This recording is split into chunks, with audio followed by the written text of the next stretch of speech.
My daughter looked me straight in the eye and swore her fiancé's parents wouldn't even attend her wedding just to keep me from meeting them. So, I secretly went to see them myself, and what unfolded right in front of my eyes completely changed my life forever. Before we get into the story, drop a comment below and let me know where you're watching from. And if you've ever had to stand your ground against people who completely underestimated your worth, hit that like button and subscribe. My name is Harrison Black. I'm 70 years old, living in a quiet, historic neighborhood in Philadelphia. I was standing in the middle of my living room, watching the pale winter sunlight cast long, cold shadows across the hardwood floors.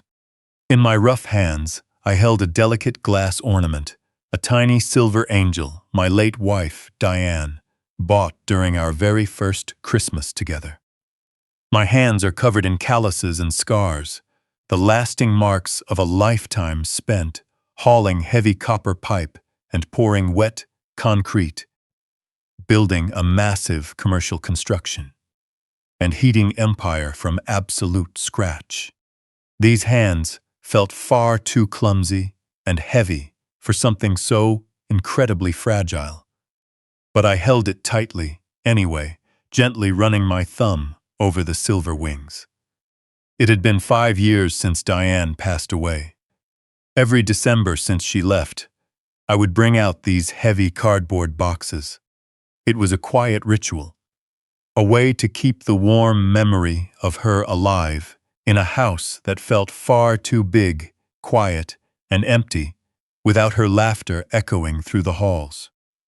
I was wrapping a thick green garland around the oak railing of the staircase when my phone vibrated in my pocket. I pulled it out, and a smile crossed my face the second I saw the name on the screen. It was my daughter, Morgan.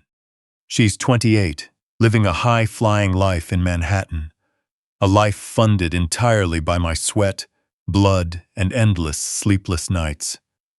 I answered with a smile, asking when she was planning to drive back for the holidays.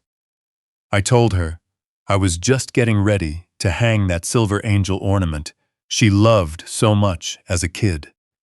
But there wasn't a single trace of warmth on the other end of the line. No greeting, just a cold, flat statement that froze the air in the room instantly. Dad, I'm not coming home for Christmas this year. I'm spending it with Carter. The words hit me like a ton of bricks, taking my breath away for a split second. Carter Kensington was the man she was marrying on New Year's Eve, just 3 short weeks away. I swallowed the bitter disappointment rising in my throat and told myself this was normal. She was starting a new chapter, building her own traditions. I tried to keep my voice light and supportive. I told her I understood, and then I offered a compromise. I suggested I could fly up to New York for the weekend. I said it would be a great chance for me to finally sit down and meet Carter's parents. With the wedding only three weeks away, it seemed ridiculous that the two families hadn't even shared a cup of coffee together. I offered to book a table at the best steakhouse in the city entirely on my dime. The silence on the other end grew heavy and suffocating. When Morgan finally spoke, her tone had shifted completely. It wasn't just distant anymore. It was sharp, deeply defensive, and icy cold. No, Dad, you can't come here. Under no circumstances are you allowed to come to New York. I froze right beside the staircase, the green garland slipping from my fingers and hitting the floor. I asked her why, asking what on earth was wrong. I was her father. Over the course of her life, I had spent over $4 million to make sure she never had to struggle for a single second. I paid for elite private schools, where she rubbed shoulders with old money families, funded her Ivy League tuition, and covered the steep rent on her luxury downtown apartment. I gave up my own youth just so she could have everything. Why was I suddenly being treated like a disgraceful secret? "Dad, please don't make this difficult," she sighed, her voice dripping with pure impatience. "You just wouldn't fit in with them." I gripped the phone tightly, my calloused fingers pressing hard into the plastic case. I looked down at my hand. It wasn't the soft, manicured hand of a Wall Street banker or a generational trust fund kid. It was the hand of a blue-collar worker, a man who worked his fingers to the bone for his slice of the American dream. I built a company that employed hundreds of people. In my industry, I was a respected man, but in the eyes of my own daughter, the little girl I used to carry on my shoulders, I was nothing more than an embarrassing presence in a custom suit. I tried to reason with her. I kept my voice as calm as possible, even though my heart was hammering against my ribs. I told her that, no matter how different our backgrounds were, we were about to become family. Sooner or later, we were going to meet. We were going to sit in the same church and celebrate at the same reception. It was a matter of basic respect.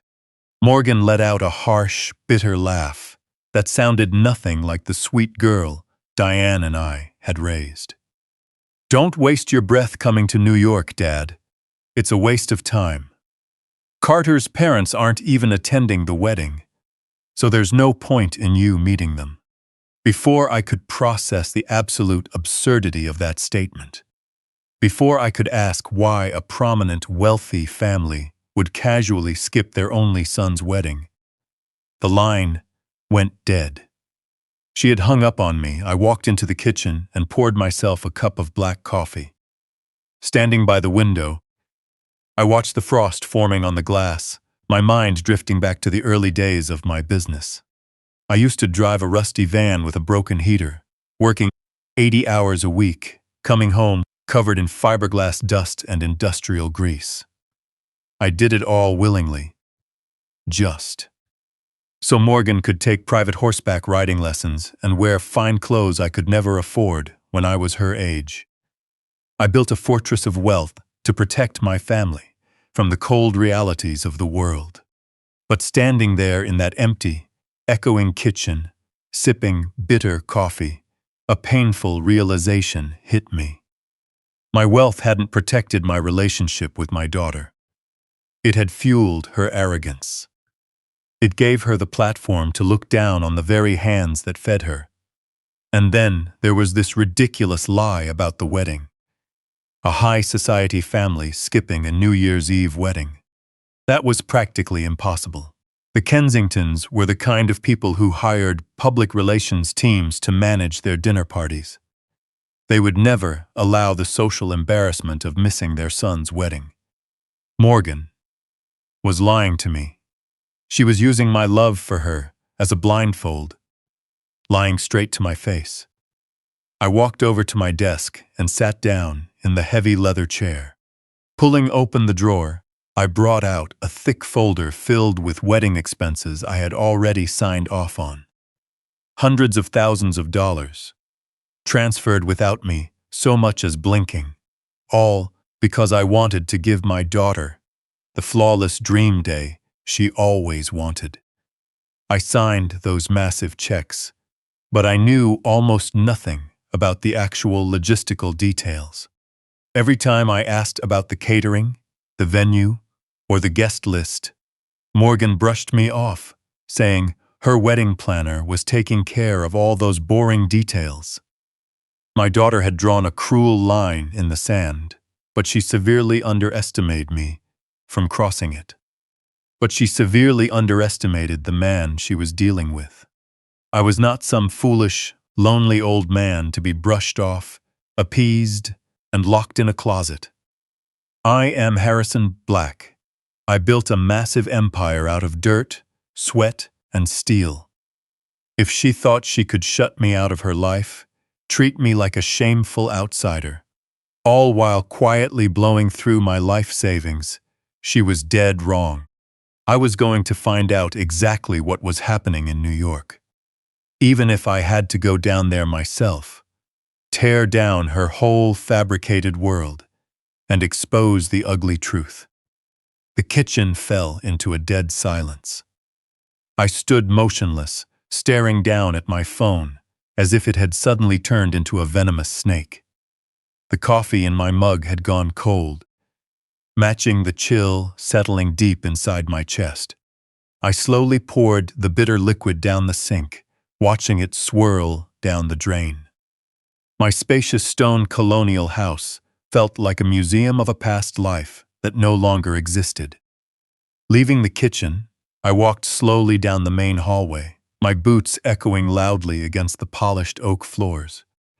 Every room I passed was a painful reminder of everything I had built. There was the grand dining room where we used to host noisy, joyful holiday dinners.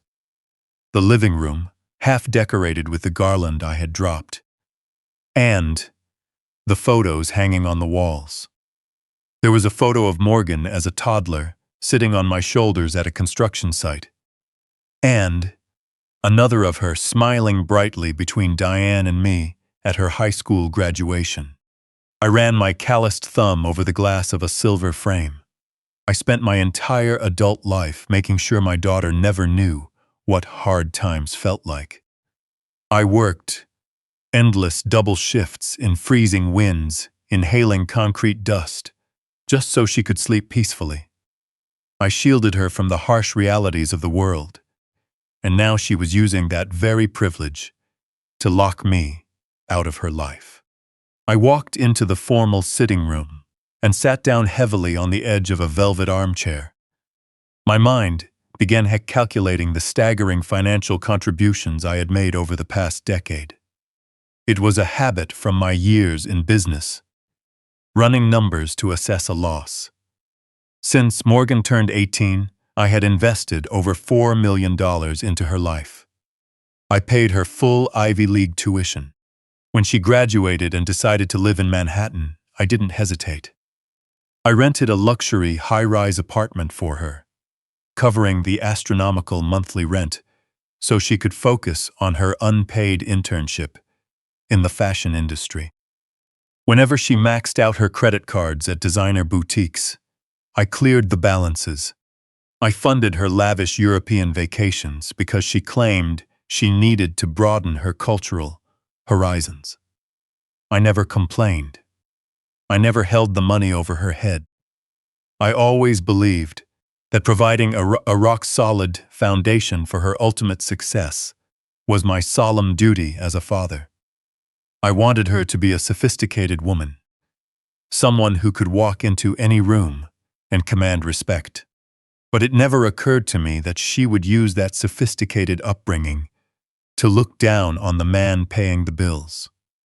She viewed my rough hands as an embarrassing stain on her perfect image, rather than the foundation of her success. She was more than happy to spend my hard-earned money, but she completely refused to be seen with me in public. The sheer audacity of her entitlement hit me like a physical blow. I pulled the phone from my pocket and grit my teeth. I needed to hear her voice again. I needed her to give me a real, honest explanation for this sudden cruelty. I dialed Morgan's number. It rang once, twice, and then went straight to her automated voicemail greeting. She was intentionally declining my calls. I hung up, taking a deep breath to steady my racing pulse. I wasn't going to let this slide. Flipping through my contacts, I found the number for her fiancé, Carter. I had only spoken to the young man a few times on the phone, brief and superficial conversations where he sounded polite, but always in a rush. I pressed call. The line connected, and I heard a brief tone.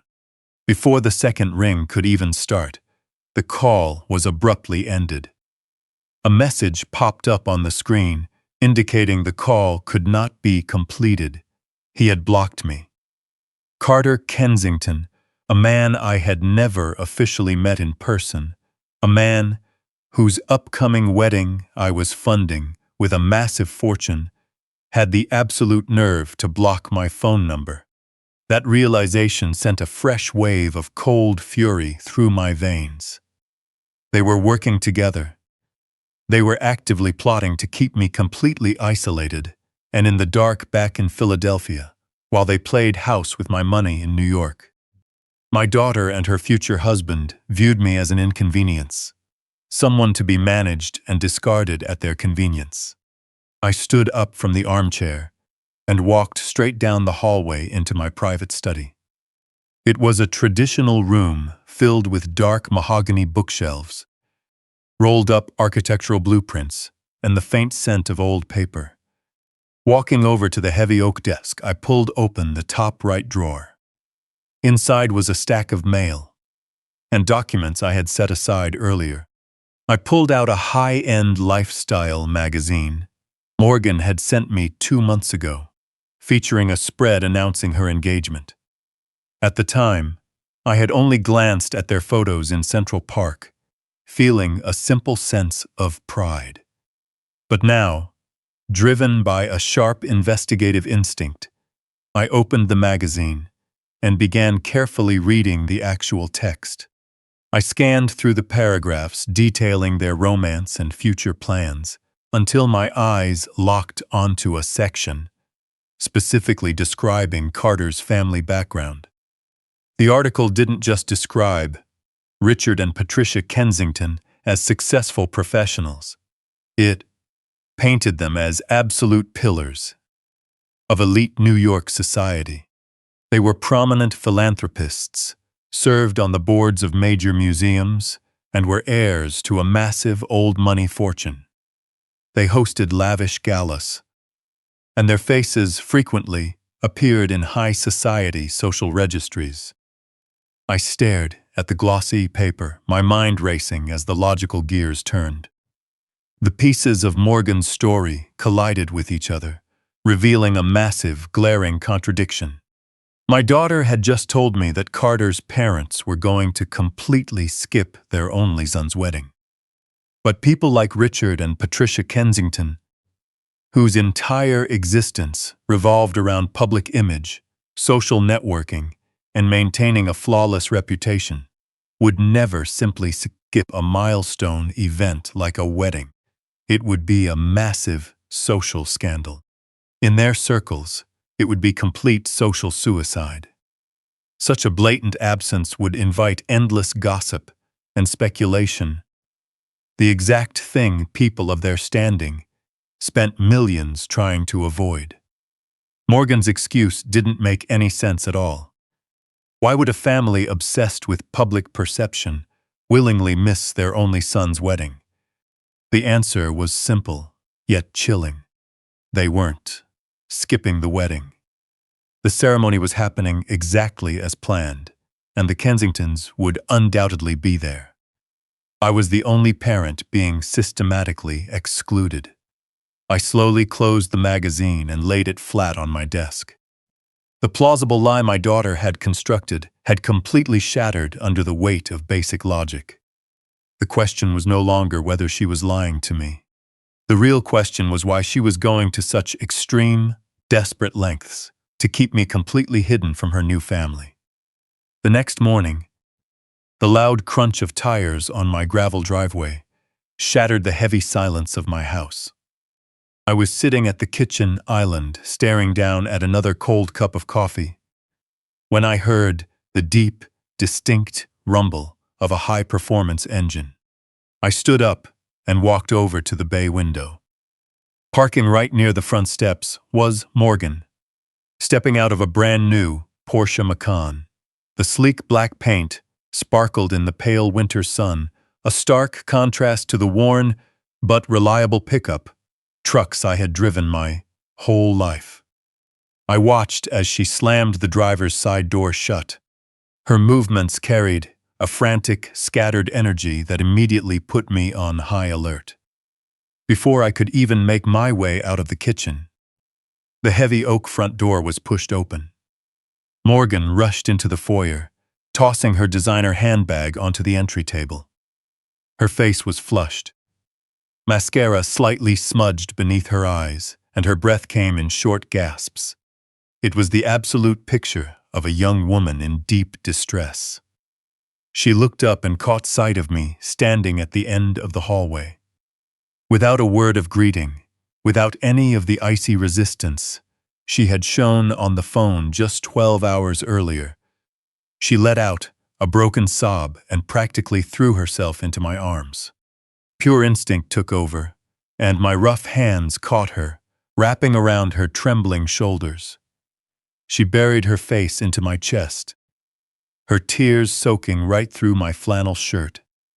I stood there stroking her hair, the anger from the night before, warring with the deeply rooted instinct to comfort a crying child. Lowering my voice, I asked her calmly what was wrong. She pulled back slightly, her hands trembling as she wiped away her tears. Looking up at me with a textbook expression of vulnerability, she began spinning her story. She claimed that every word she said over the phone was true, but that she had been too ashamed and overwhelmed to explain the real reason behind it.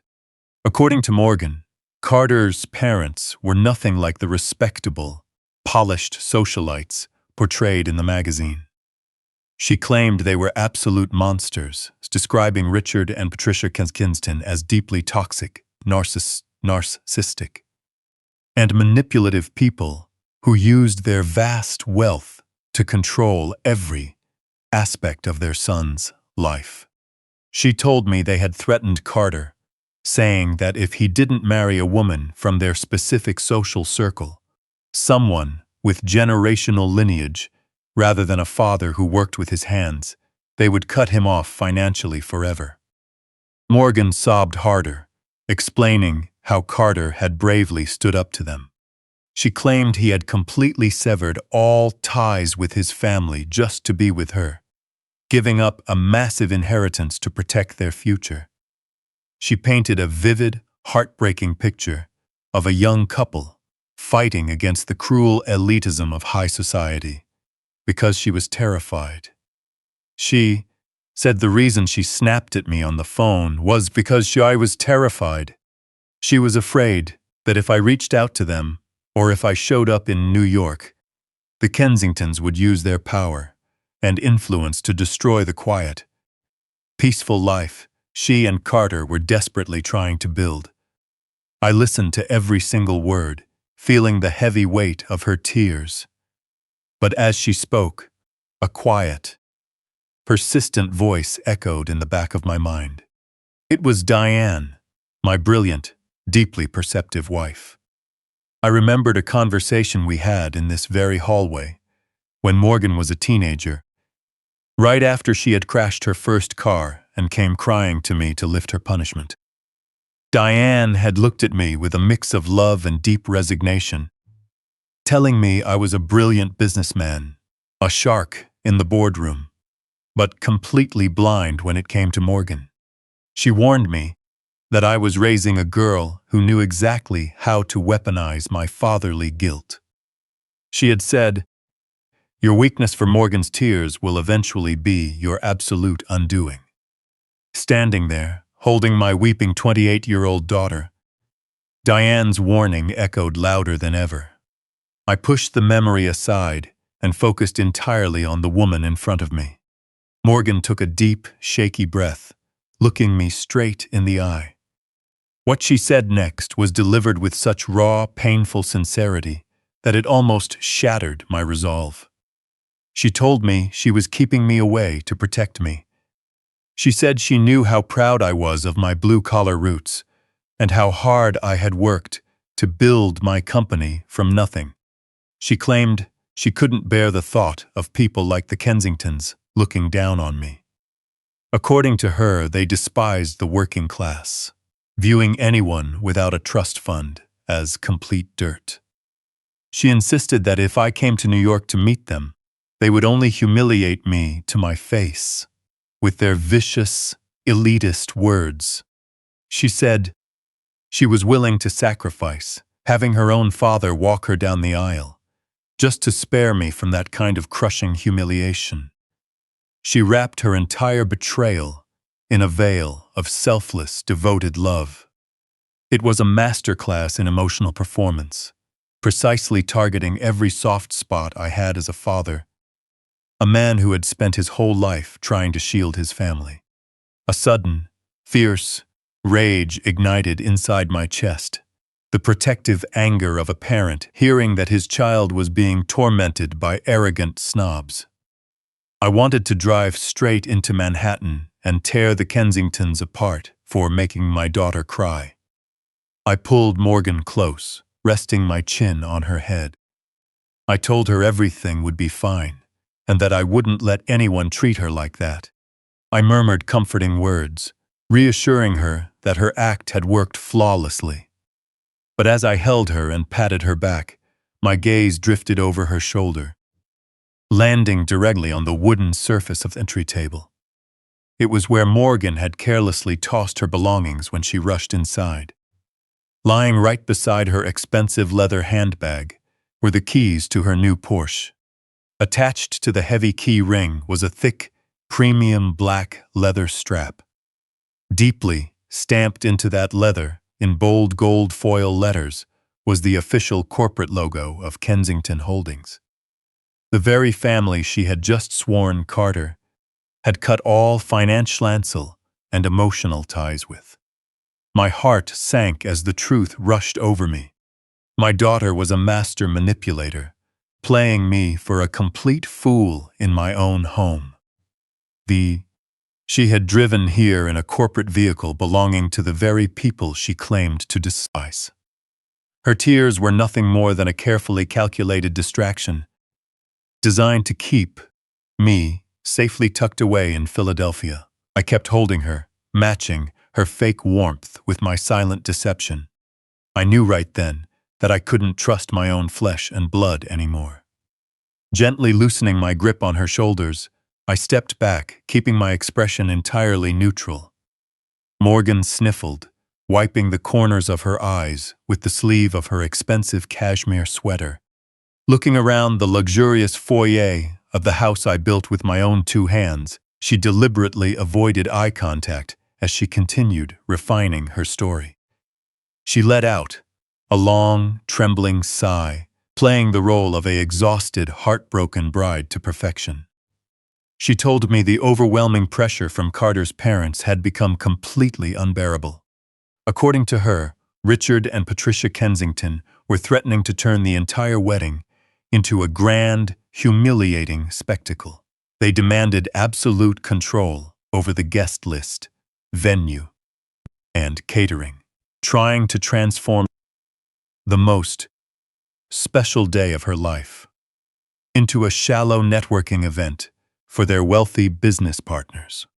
Morgan claimed that when Carter finally told them off, the resulting argument tore the family completely apart. She described a terrible confrontation that ended with Carter walking away from his massive inheritance right in front of his angry father.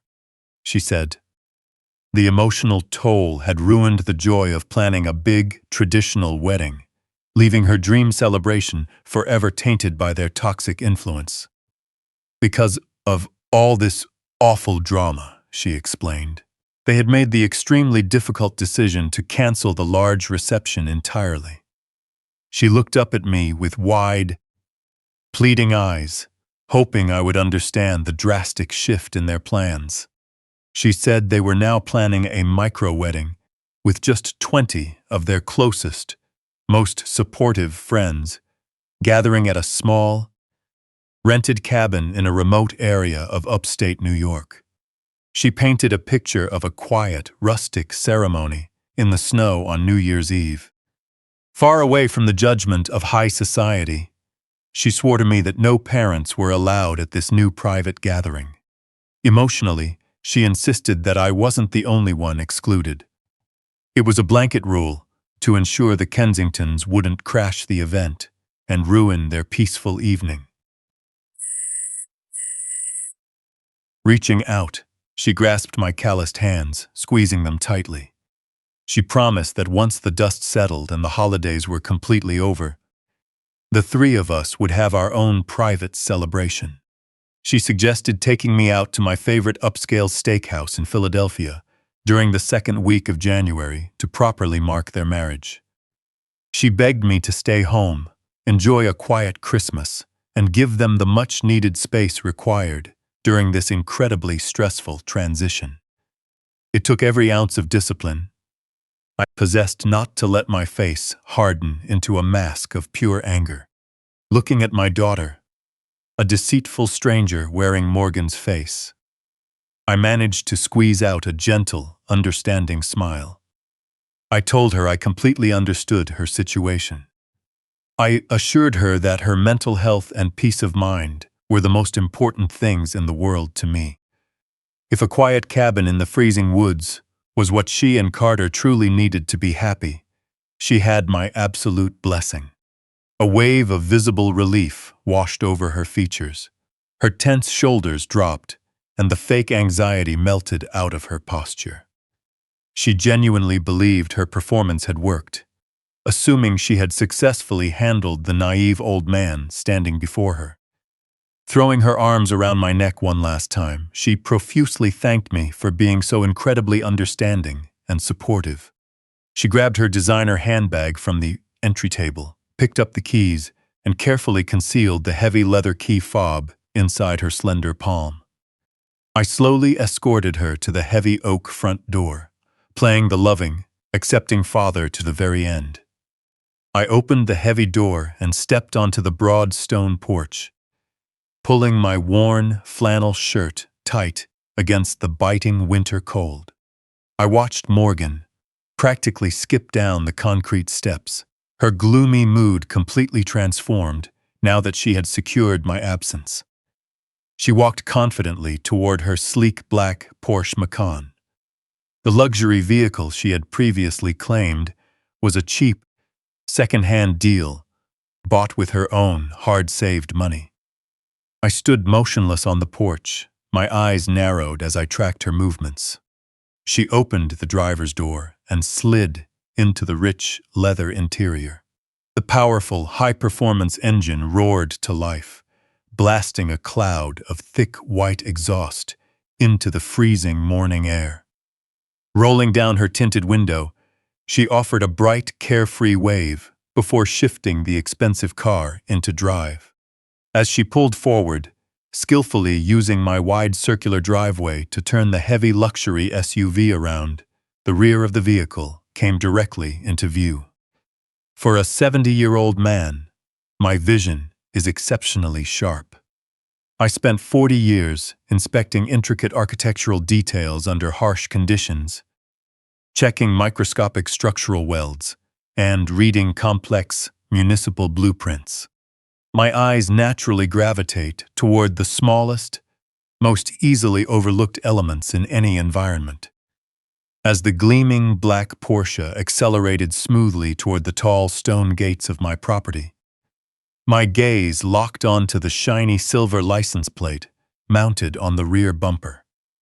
More specifically, my eyes caught the thick, custom black metal frame neatly surrounding the standard state plate. Along the bottom edge of that dark metal frame, printed in clean, crisp, bold white letters, were a few words that changed my life forever. Kensington Holdings Corporate Fleet. I froze on the cold stone porch, the biting winter wind whipping relentlessly against my face as the Porsche's flashing red taillights vanished down the quiet suburban street. The heavy morning silence returned, but inside my racing mind it was deafening. My daughter had just stood in my foyer, crying, staring straight into my eyes, swearing that her fiancé had severed all financial and emotional ties with his toxic, controlling family. She claimed they were retreating to a rustic cabin in the woods to completely escape the suffocation of the Kensington wealth. Yet, she casually drove away from my home in a luxury vehicle officially registered to the very corporate empire Carter claimed to have walked away from in righteous anger. These glaring contradictions were no longer just minor suspicions. They were concrete, undeniable proof of a massive, highly coordinated deception. Why was my daughter driving a corporate fleet vehicle owned by the powerful people she claimed to despise and fear? The touching image of a rustic micro-wedding shattered in an instant, leaving behind a cold, terrifying reality. My daughter wasn't protecting me from high society. She was deliberately protecting her high society life from me, using their immense wealth to do it. Long after her car disappeared from sight, I remained frozen on the front porch. The biting winter wind stung my face, but the physical cold was nothing compared to the icy knot twisting deep in my gut. The warmth from the illusion she had spun in my foyer was completely gone, replaced by a sharp, undeniable dread. My own daughter had looked me in the eye and lied with the practiced ease of a seasoned manipulator. Turning around, I slowly walked back inside. The heavy oak door shut tightly behind me, sealing me in the suffocating silence of the massive house. Unbuttoning my flannel shirt, I felt a heavy pressure building in my chest, a sickening physical reaction to the realization that the person I loved most in this world viewed me as an obstacle to be managed and discarded. I passed through the living room, completely ignoring the festive green garland left abandoned on the hardwood floor. I couldn't bear to look at it. Nor did I want to think about Christmas, family, or holiday traditions that now felt like a cruel joke. I just needed to do something normal to ground myself. I decided to head up the grand staircase toward Morgan's childhood bedroom. She had spent an hour up there before her dramatic performance this morning, supposedly packing a few old winter sweaters for her cabin getaway. I figured I would tidy up whatever mess she left behind, while trying to digest the overwhelming wave of deception weighing on my shoulders. The wooden steps creaked softly under my heavy boots as I reached the second floor. Pushing open her bedroom door, I stepped inside. The room looked exactly as it had when she left for her expensive college in New York. The walls were painted a soft, elegant lavender, and the white furniture I custom-built for her 16th birthday still gleamed in the morning light. It was a haven built by my sweat and funded by my endless sacrifices. Yet standing in the middle of it now, I felt like a stranger trespassing in a luxury showroom. Scanning the room, I noticed her half-empty ceramic coffee mug sitting casually on the edge of her spotless vanity. A small ring of dark lipstick marked the rim. A small, careless detail. She had treated my home as a brief pit stop, a convenient place to unload her emotional baggage, secure her cover story, and leave her trash for someone else to clean up. Walking over to the vanity, I picked up the ceramic cup and let out a long, heavy sigh. Turning to leave, I intended to take it down to the kitchen sink, wash my hands, and move past the unsettling morning. As I turned, my eyes caught a small woven wicker trash can tucked beneath the edge of the writing desk. Sitting inside the dark bin, a bright, stark piece of white caught my attention. It was a heavily crumpled sheet of thick paper, looking completely out of place among discarded makeup wipes and torn clothing tags. I'm a man who trusts my instincts, and when something feels off, I investigate. Setting the coffee mug carefully on the edge of the desk, I reached into the wastebasket, my calloused fingers grabbing the crumpled ball. Right away, I could feel the superior weight and distinct texture of the material. This wasn't standard printer paper. It was heavy, expensive parchment, the kind used by elite corporate law firms, high-end financial institutions, and exclusive luxury vendors. Pulling it out of the trash, I slowly smoothed out the deep creases across the flat, polished surface of the desk. Having spent 30 painful years carefully reviewing complex architectural blueprints, analyzing commercial budgets, and balancing million-dollar construction ledgers, My mind naturally processed numbers, contracts, and financial data. I didn't just see figures. I immediately understood the entire story they were trying to tell. Smoothing the top edge of the document, I read the bold, elegant letterhead printed in shimmering gold ink. It wasn't a receipt for a remote winter cabin rental in upstate New York. It was an official final invoice and deposit confirmation from the private events department of a world-renowned institution. My eyes scanned the meticulously printed columns. The venue listed on the invoice was the Plaza Hotel, located right in the heart of Manhattan's elite district. I read the line detailing the event date, New Year's Eve, matching the exact date Morgan claimed she would be holding a tiny, private ceremony in the freezing woods. Moving my fingers down to the section outlining the booking logistics, the confirmed guest count, printed in bold text, wasn't 20 close friends. It was 500 guests.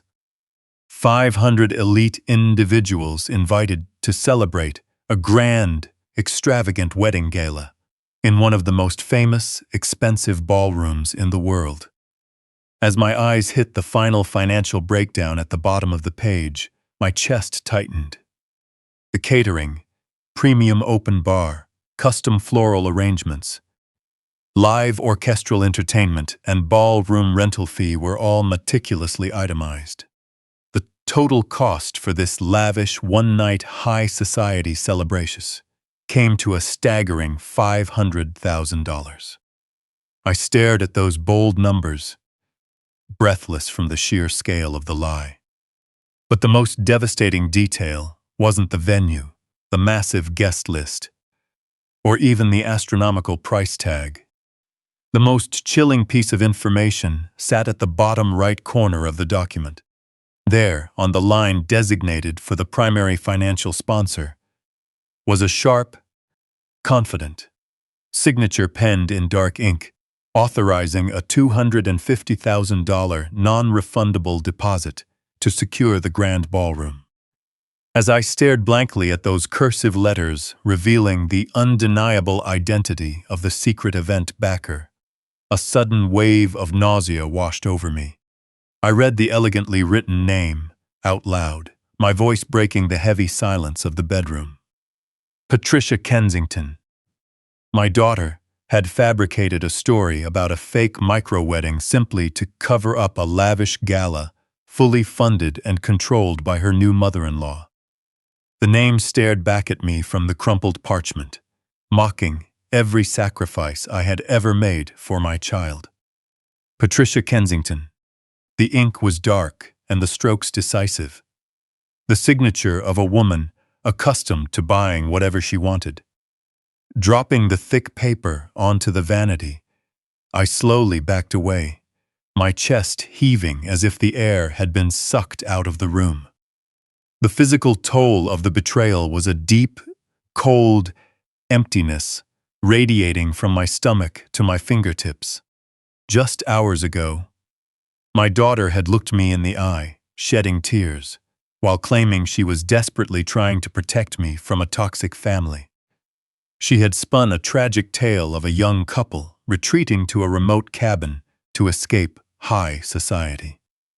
It was all a carefully rehearsed script, every word calculated to keep me away from her dazzling Manhattan reality.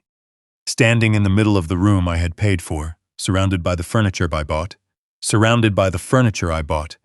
a cold, mechanical detachment settled over my mind. The initial shock quickly dissolved, replaced by the relentless analytical focus that had helped me survive 40 years in the commercial construction industry. I needed to test the structural integrity of her lie to see just how far she was willing to go to maintain this absurd illusion. Reaching into my trouser pocket, I pulled out my phone, my thumb hovering over Morgan's contact name. Taking 3 deep breaths, I forced down the rage bubbling in my throat. having negotiated multi-million-dollar contracts with ruthless developers who smiled to my face while trying to bleed me dry. I knew exactly how to keep my tone completely steady. I pressed call and brought the phone to my ear. After 2 rings, she answered. Her voice was bright, entirely devoid of the heavy sadness she had put on display in my foyer earlier that morning. She greeted me cheerfully, asking if I already missed her. Forcing a soft fatherly chuckle that felt like sandpaper against my throat, I told her I certainly did, but explained that I was calling because an idea had just popped into my head. Since I couldn't walk her down the aisle or celebrate with her on New Year's Eve, I said I wanted to do something special to mark the occasion. I offered to send a case of fine vintage champagne and a luxurious gourmet gift basket directly to the remote cabin where they were holding their small gathering. The bright, cheerful energy on the line instantly evaporated.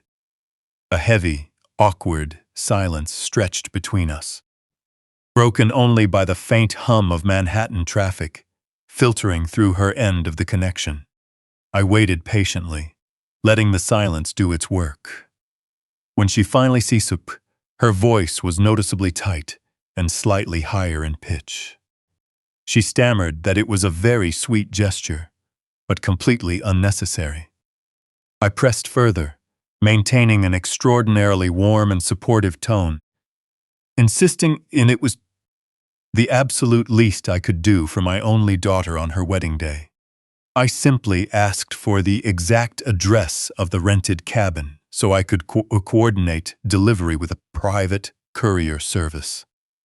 By now, the panic in her breath was audible. She scrambled to construct a roadblock against the trap I had laid out. She told me the cabin was located in an extremely remote, off-grid town in upstate New York, quickly making up the name Pine Haven Ridge. She claimed it was so isolated that traditional courier services couldn't possibly navigate the treacherous winter roads, insisting there was no cell service and that receiving deliveries would be a logistical nightmare. Listening to her spin this desperate lie, my heart hardened with every passing second. Smoothly accepting her excuse, I told her I certainly didn't want to cause any unnecessary stress during her special weekend. Sighed gently, I shifted the conversation away from the wedding to lower her guard, adopting the tone of a curious, pragmatic father. I mentioned her unexpected visit that morning, casually bringing up the brand-new Porsche Macan parked in my driveway. I remarked on what a beautiful machine it was, but admitted I was a bit concerned about her finances.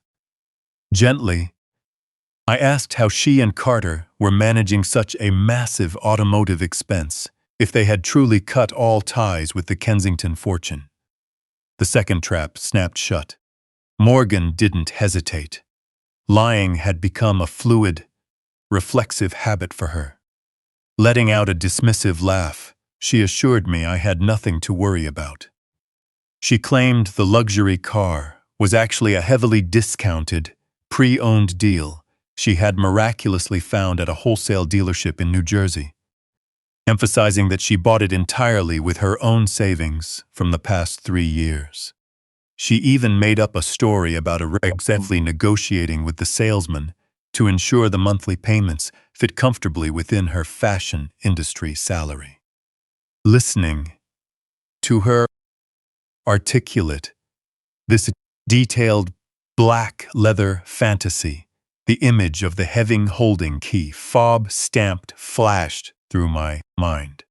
She was blatantly lying to my face, doubling down on the deception with a cold, sociopathic ease that truly terrified me. I told her how proud I was of her financial independence, praising her as a responsible adult. Wishing her a wonderful day, I hung up the phone. Lowering the device, the dead silence of the bedroom closed in once more. Any lingering doubts were completely wiped out. My only daughter was a pathological liar. The tragic story about a broken relationship and a toxic family was entirely made up, and the isolated micro-wedding in the snowy woods was a desperate myth. The harsh reality was written in bold ink on the Plaza Hotel invoice, sitting on the desk. The $500,000 wedding was undeniably happening, proudly hosted by the wealthy, aristocratic Kensingtons. My daughter was marrying into high society, just as she had always dreamed, surrounded by 500 elite guests in the heart of Manhattan. And I, the hardworking man who had funded her entire life from the day she was born, was the only person intentionally and systematically excluded from the celebration. The jagged pieces of the puzzle had finally come together, revealing a clear picture of shocking cruelty and deep betrayal. I had been shut out. But the most important question still burned fiercely in my chest. Why? The why echoed in my mind like a physical hit. I couldn't just stand passively in the freezing cold anymore. I was not a man to wait for the storm to hit. I was a man who reinforced the foundation before the first raindrop fell. Turning my back on the empty driveway, I walked decisively back into my stone house. The building felt different now, no longer a warm family monument, but a cold crime scene waiting to be processed. I marched down the main hallway toward my private study. The heavy mahogany door clicked shut behind me, sealing me inside the one room that still felt entirely mine. Sinking into my worn leather chair, the familiar material groaned under my weight. I laid my calloused hands flat on the polished desk. I needed facts and cold, hard data. The era of blind, unconditional trust was officially over. Everything my daughter had told me over the past few months was now entirely suspect, and I had to uncover the real truth. If Morgan was willing to construct such a massive, elaborate lie about a micro-wedding and a used car, she was clearly hiding something far more serious than simple social embarrassment. I refused to be a passive victim in my own life. I built an empire from scratch, and I wasn't going to let it be dismantled by deception. Opening the top drawer of the desk, I pulled out my secure business laptop.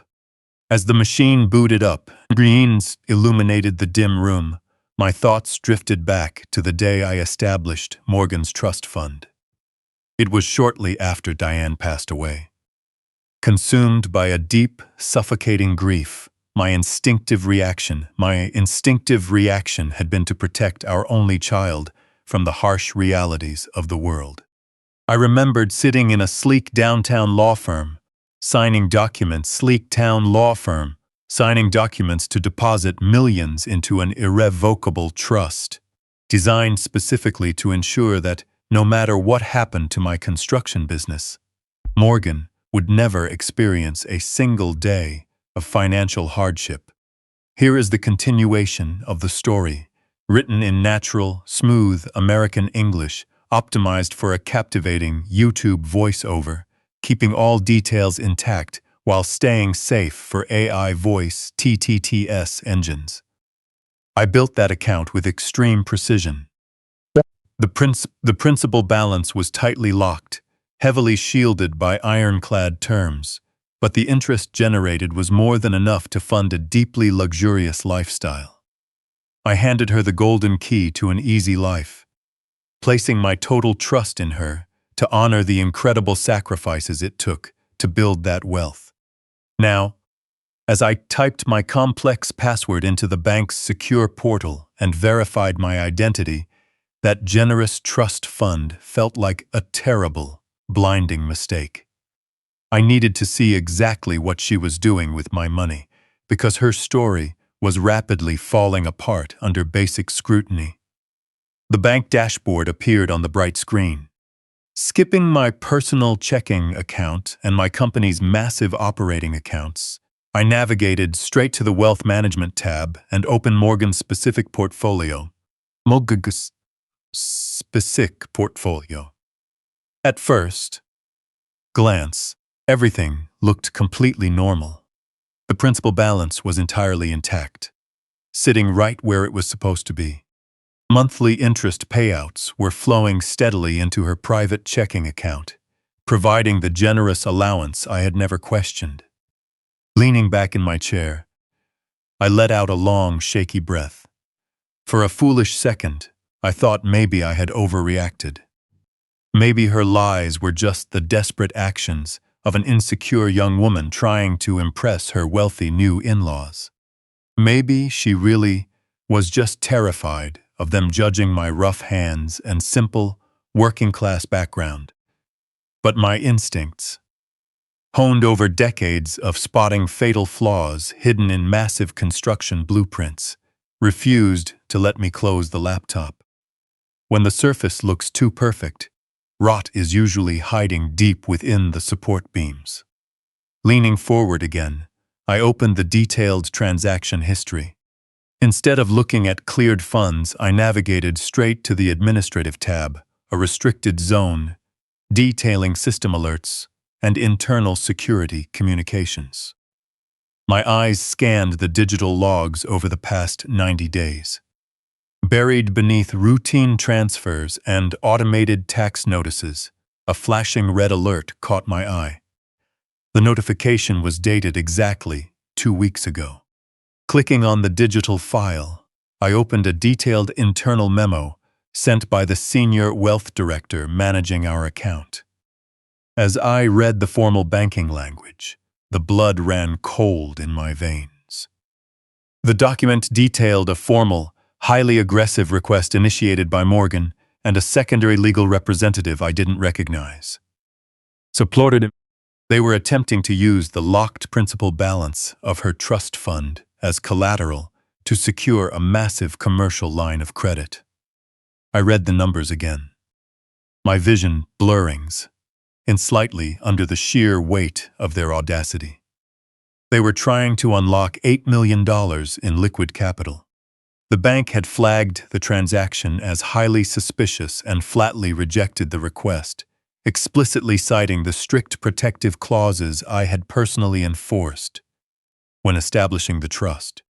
Internal notes indicated that Morgan had gotten into a heated argument with the bank manager, aggressively demanding immediate access to the leveraged funds and claiming it was for a time-sensitive investment opportunity that couldn't wait for my manual approval. Sitting in the suffocating silence of my dim mahogany study, I read that rejected request over and over. The brutal reality of the situation hit me like a wrecking ball. Morgan hadn't excluded me from her lavish Plaza Hotel wedding simply because she was embarrassed by my calloused hands or my proud blue-collar background. This profound deception had nothing to do with social anxiety or managing high society expectations. It was cold, hard math. She had driven to my home that morning, shedding fake tears and begging me not to attend, while secretly plotting, behind my back, to mortgage her entire future for a massive payout. A massive, calculated trap was being set behind my back, and I was standing right on the trapdoor. The Kensingtons weren't just hosting a grand wedding. They were orchestrating a massive financial extraction. My daughter had completely sold her soul to them, and together, they were actively trying to drain the empire I had built with my own 2 hands. Closing the laptop, a cold, dangerous calm settled over my mind. They thought I was just a foolish, disposable old man. They believed my fatherly love would make me a blind, submissive victim.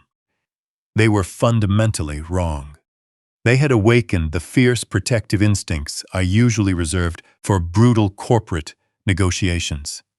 They were about to learn exactly how I built my wealth from scratch, and why a man in my tough industries never steps a hostile construction site, never sounding construction.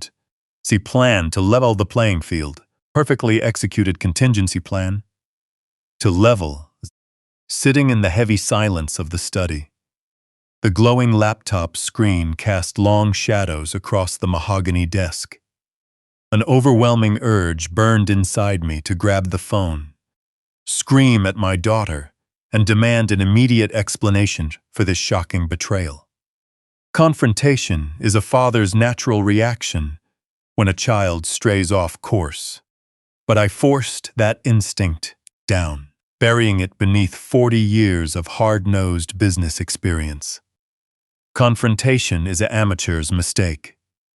Confronting an enemy gives them valuable time to adapt, construct new excuses, cover their tracks, and reinforce their positions. If I called Morgan now, she would simply spin another plausible lie, claiming the trust fund inquiry was a simple misunderstanding or an administrative mistake by an overzealous bank manager. I needed absolute leverage. And you never gain leverage by announcing your suspicions.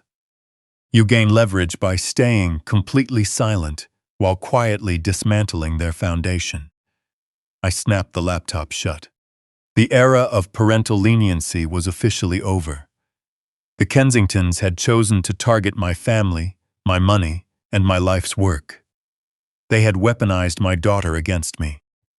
I needed a professional who knew how to navigate the darkest, most complex financial labyrinths without leaving a single trace. Reaching for my phone, I pulled up a contact I hadn't used in over 5 years. Scrolling to the name Derek Shaw, I pressed call. Derek was no ordinary private investigator.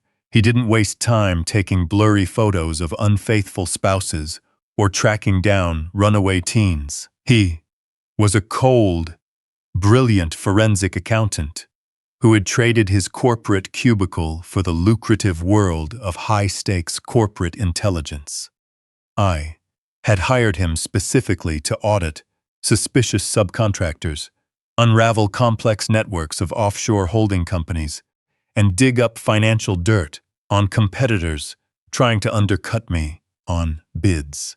He was notoriously expensive, completely devoid of moral hesitation, and shockingly effective. The phone rang 3 times before his raspy, gravelly voice came on the line.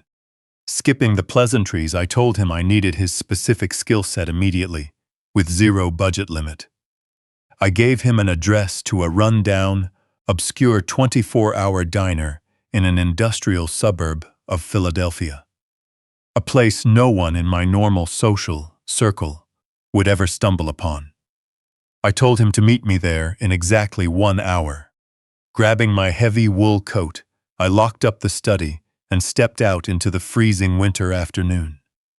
The drive to the diner was a blur of gray skies and bare trees as my mind raced, calculating every angle of this massive scam.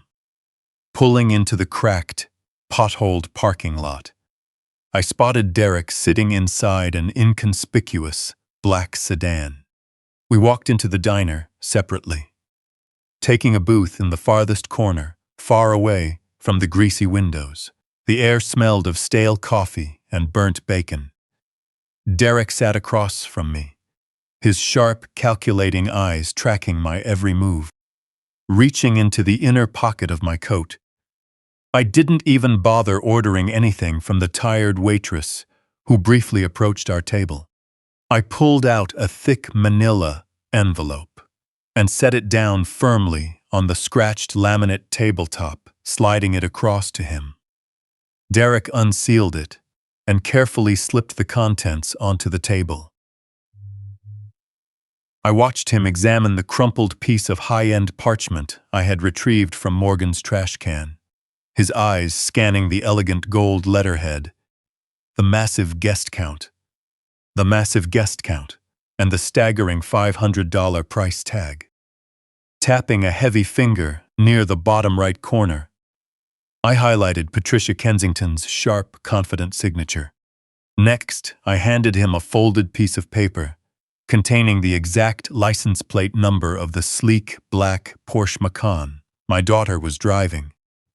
explicitly noting the corporate fleet registration. Finally, I placed the printed bank security alert on the table, detailing the aggressive, unauthorized attempt to leverage Morgan's $8 million trust fund for a commercial line of credit. Derek looked over the documents, his expression completely unreadable. Leaning in, I lowered my voice to a firm, commanding whisper. I told him the people listed on those papers were posing as wealthy, untouchable pillars of Manhattan society. I explained that they were currently planning a grand, exclusive wedding for my daughter at the Plaza Hotel, while convincing her to lie to my face and systematically drain my financial resources. I needed to know exactly why. I gave Derek clear, uncompromising instructions. I told him to dig into the Kensington family's entire financial history. I wanted him to trace every corporate holding, every hidden offshore bank account, every shell company, and every outstanding debt. I wanted to know if they actually possessed the massive generational wealth they actively displayed, or if it was all a carefully constructed, hollow illusion designed to trap a naive young woman and her wealthy father. No matter how deep the truth was buried beneath their polished public image, I wanted to know the absolute reality. Gathering the documents, Derek smoothly slid them back into the manila envelope. Looking up at me, a brief, cold smile touched the corner of his mouth. He told me he would have a preliminary dossier ready for me by the following evening. Sliding out of the booth, he walked out into the biting wind, leaving me alone in the dim, empty diner to wait. The next 24 hours were a grueling test of mental endurance. I paced the echoing halls of my spacious stone house, the suffocating silence, amplifying the terrible anxiety gnawing at my stomach. I forced myself to ignore the holiday decorations, framed family photos, and constant painful memories of Morgan's childhood. Every time my phone vibrated, my pulse spiked, fully expecting another fabricated story from my daughter. Instead, I sat in my dark study, staring blankly at the wall, waiting for the investigator to pull back the curtain. Long after the sun went down, plunging the cold winter night into total darkness, my secure phone finally rang. The caller ID showed a restricted number. Grabbing the device from my heavy mahogany desk, I held it to my ear without saying a word, listening to the sharp static hiss of the encrypted line. Derek didn't waste a second on pleasantries. His raspy voice was tight and urgent, completely stripped of its usual detached professional calm. The words he spoke sent a surge of pure adrenaline straight through my veins. "Harrison, you need to get to New York right now. The Kensingtons are hosting a pre-wedding charity gala tonight. You need to see this with your own eyes." Before I could ask a single question, the line went dead. Derek hung up, leaving me standing in the middle of the dark study with the chilling command echoing in my ears. I didn't hesitate. I didn't waste time packing or overthinking the logistics of a sudden trip to Manhattan. Walking straight to my closet, I pulled out my tailored charcoal gray suit.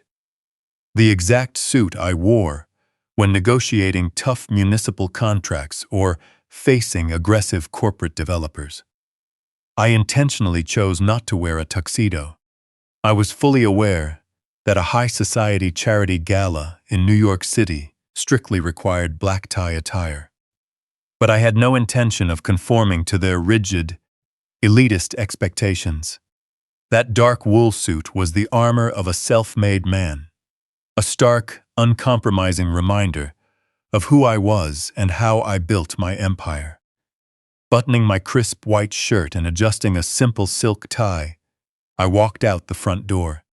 The drive down the New Jersey Turnpike was a blur of flashing headlights and black winter asphalt. My mind was sharp and locked on the task at hand, operating purely on adrenaline and cold, calculated resolve. While navigating the heavy evening traffic, I used my hands-free system to make a few discreet phone calls through a trusted corporate broker. I occasionally used to secure last-minute accommodations for high-level clients. I managed to purchase a scalped ticket to the Kensington Charity Gala. It cost an astronomical amount, but I didn't care. I registered the VIP ticket under a completely fictional corporate entity, ensuring my real name would never appear on the official guest list at the door. I was going to walk into their gilded fortress, completely undetected. Parking my vehicle in a secure underground garage a few blocks away, I walked the rest of the way against the biting Manhattan wind. The gala was being held at an exclusive, historic private club near Fifth Avenue. A long line of black-town cars and stretch limousines occupied the entire block. Photographers and social reporters gathered near the entrance, flashbulbs popping frantically as diamond-clad women and men in identical, rigid tuxedos stepped out into the night. Bypassing the main red carpet, I opted for a secondary corporate entrance, reserved for high-tier donors. Once the digital scanner verified my heavily marked-up VIP ticket, the well-groomed security guards barely spared a glance at my charcoal suit. The heavy brass doors swung open, and I stepped smoothly into the belly of the beast. The sheer opulence inside was suffocating. Slipping into the grand ballroom, I immediately blended into the dark shadows near the heavy drapes.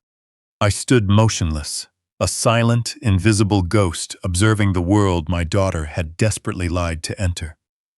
The massive room was a dazzling sea of gilded walls, towering crystal chandeliers, and precarious pyramids of expensive vintage champagne. Waiters in white jackets moved silently through the dense crowd, offering tiny, delicate appetizers on polished silver trays. The air was thick with the heavy scent of expensive perfume and the loud, overlapping chatter of superficial socializing. Leaning my back against the cold plaster wall, I kept my face partially shadowed by the heavy velvet curtain. Watching these wealthy elites laugh and drink, a powerful, grounding memory rushed into my mind. I looked up at the intricate, soaring ceiling above the crystal chandeliers. 40 years ago, when I was a young, exhausted contractor desperately trying to feed my growing family, I spent months crawling through the tight, suffocating ceiling spaces of grand buildings just like this one.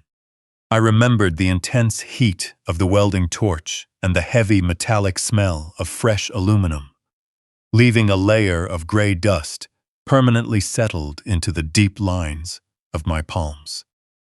I had personally laid the complex HVAC ductwork that kept these massive, luxurious rooms comfortably cool for wealthy socialites. I had bled and sweated in the dark, hidden spaces so these people could dance comfortably under the light. And now, my own daughter was deeply ashamed of the very hands that laid the foundation for her life. She looked down on my honest, exhausting labor, the very labor that paid for her expensive education and granted her entry into this gilded, hollow room. Gripping the edge of the velvet drape, I pushed the painful memory aside and focused sharp on the present, beginning a slow, methodical scan of the crowded room. Looking past famous politicians, aging hedge fund managers, and superficial socialites, I searched for a specific target. Derek had told me I needed to see it with my own eyes, and I wasn't leaving until I figured out exactly what he meant. Moving quietly along the perimeter of the ballroom, I let my dark suit blend into the shadows of the tall black marble pillars. Then, right in the center of the room, standing directly beneath the largest crystal chandelier, I finally saw them. Richard and Patricia Kensington. They looked exactly as they did in the glossy social magazine profile Morgan had sent me. Richard was tall and refined in a custom tuxedo, carrying an air of effortless arrogance. Patricia stood rigidly beside him, dripping in heavy diamonds, her face pulled into a tight, practiced, aristocratic smile. They were completely surrounded by a large group of admiring guests, holding court like the undisputed king and queen of the evening. They looked impossibly powerful, impossibly wealthy, and entirely comfortable in their absolute dominance of the room. But it wasn't the commanding presence of the Kensingtons that made the blood freeze in my veins. It wasn't their arrogant smiles, or their blinding jewelry that caused a sudden violent ringing in my ears. It was the people standing right beside them. Standing perfectly to Richard Kensington's right, laughing warmly at a joke the older man had just made, was Carter, and standing right next to him, her arm wrapped tightly and affectionately through Carter's elbow, was Morgan. My daughter was wearing a stunning, floor-length, emerald gown that fit her perfectly. Her hair was professionally styled, and a delicate diamond necklace sparkled against her collarbone. She looked absolutely radiant.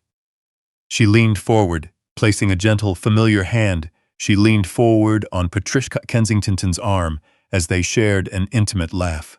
And, pursuit, the four of them stood shoulder to shoulder, posing as a picture of absolute unity.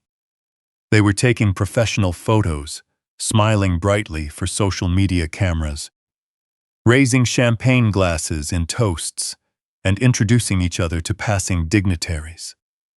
There was no argument here, no painful family rupture or estrangement, no brave, dramatic stand against a toxic, controlling dynasty.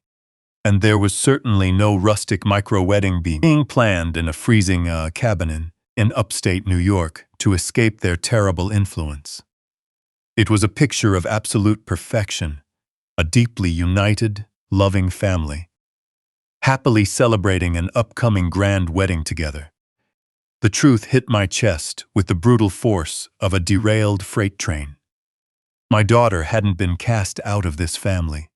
She had been fully and joyfully welcomed into it. The only person in the entire world intentionally and systematically excluded from this beautiful union was me. I stood motionless in the dark shadows of the ballroom, watching my only child smile warmly at the woman who had signed the Plaza Hotel invoice. She had no idea the foolish old man she had discarded was standing less than 50 feet away. The crushing weight of the truth settled deep into my bones, freezing my initial panic into a solid knot of pure rage. Remaining hidden in the velvet curtains, I watched the lavish scene unfold. My daughter, the girl I used to carry on my shoulders, the girl I worked double shifts to protect, threw her head back and let out a bright, ringing laugh. It was a genuine sound, a stark contrast to the fake, desperate sobs she had put on display in my foyer just hours earlier. The emerald fabric of her designer gown caught the light of the crystal chandelier, highlighting the way she naturally leaned toward Patricia Kensington.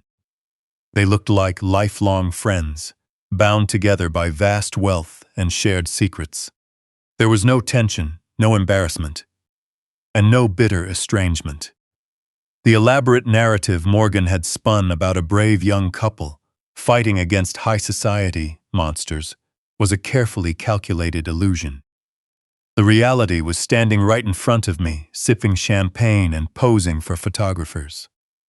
The Kensingtons weren't my daughter's tormentors.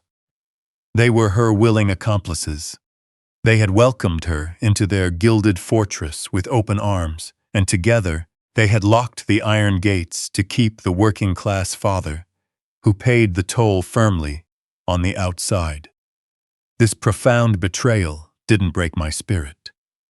Instead, it hardened my resolve into a sharp, unforgiving blade. I refused to let this charade continue. I needed to know exactly what they were plotting behind my back. Reaching my right hand into the inner pocket of my charcoal suit jacket, my rough fingers touched the smooth plastic casing of a small device. Derek Shaw had anticipated my need for concrete intelligence. The investigator had slid the tiny device across the table, explaining its function with cold, professional precision. It was a military-grade long-range audio transmitter. Derek used these restricted devices to monitor corrupt corporate boardrooms and gather evidence against fraudulent executives. He said the main transmitter was no larger than a standard shirt button, coated in a matte adhesive designed to grip firmly to any flat surface. The matching receiver was currently locked safely in my truck's glove box. Rubbing my thumb over the tiny microphone, I mentally prepared for the massive risk I was about to take. If I was caught planting a listening device at a high-profile charity gala, the resulting legal scandal would destroy my company and my reputation instantly. But the desperate need to uncover the absolute truth far outweighed the terrifying risk of getting caught. Slipping my hand out of my pocket, I kept the tiny transmitter concealed in the palm of my right hand. Taking a calming breath, I let the loud, overlapping noise of the grand ballroom wash over my senses. I needed a distraction, a perfect moment to slip into their inner circle without attracting suspicious eyes. My construction background had taught me how to read the complex flow of any active environment. Narrowing my eyes, I carefully analyzed the constant movement of the wealthy guests and hired catering staff. The double doors to my left swung open, and a line of waiters emerged, carrying massive silver trays loaded with elaborate culinary creations.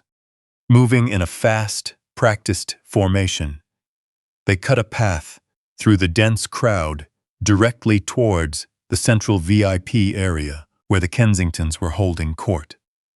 This was my single window of opportunity. Stepping smoothly out of the dark shadows of the velvet curtains, I blended seamlessly into the busy perimeter surrounding the catering line. Keeping my head slightly lowered, I used the broad shoulders of the tall waiter ahead of me as a physical shield. We quickly approached the large, circular main table where Richard, Patricia, Carter, and Morgan were seated, my heart hammering against my ribs like a jackhammer.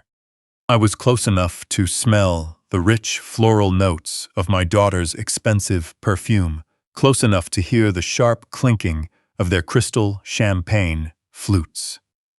As the waiters descended upon the table to serve the appetizers, surrounding guests shifted naturally, jockeying for position. I seized the moment, intentionally letting the steel toe of my dress shoe catch the heavy, ornate leg of a dining chair. I let out a sharp, surprised gasp, feigning a sudden, clumsy stumble. Falling forward, I slammed my left hand down onto the polished mahogany surface of their table to break my fall. Simultaneously, under the cover of the dramatic movement, I dropped my white linen napkin. As it drifted toward the patterned carpet, my right hand darted beneath the draped edge of the main table. With a firm press of my thumb, I secured the tiny listening device to the hidden wooden underside. The adhesive grabbed instantly. Snatching the fallen napkin from the floor, I stood up quickly, bowing apologetically to the startled guests nearby, while muttering a generic excuse about losing my footing. Neither Richard nor Patricia Kensington paid me any real attention, turning their aristocratic noses away from the nameless man in the charcoal suit. More importantly, Morgan didn't even glance in my direction, her attention fully captured by a politician standing across from her. I didn't linger. Turning my back on my daughter, I walked away, navigating the dense crowd with absolute precision while suppressing the primal urge to shout her name. Pushing through the heavy brass doors of the ballroom, I crossed the grand marble lobby, bypassed security, and stepped out into the freezing Manhattan night. Mission accomplished. Pulling the collar of my wool coat tight around my neck, I walked quickly down the dark, icy sidewalk, not stopping until I reached the dimly lit parking garage. Finding my truck in the deep shadows of the lower level. Its rugged frame stood in stark contrast to the sleek luxury sedan's hanso surrounding it. Opening the heavy door, I climbed into the cold cab, slamming it shut to seal myself in the quiet space. Reaching directly into the center console, I retrieved the small, rectangular audio receiver Derek had provided, the metal casing feeling icy against my fingertips. Plugging a black earpiece into the designated side port, I fitted it securely into my ear. Taking a sharp breath, I stared blankly through the frost-staved windshield at the empty concrete alley outside, my thumb hovering over the small power switch. This was the point of no return. Whatever I was about to hear would permanently alter the course of my life. I pressed the button. A sharp burst of electronic static instantly flooded my ear.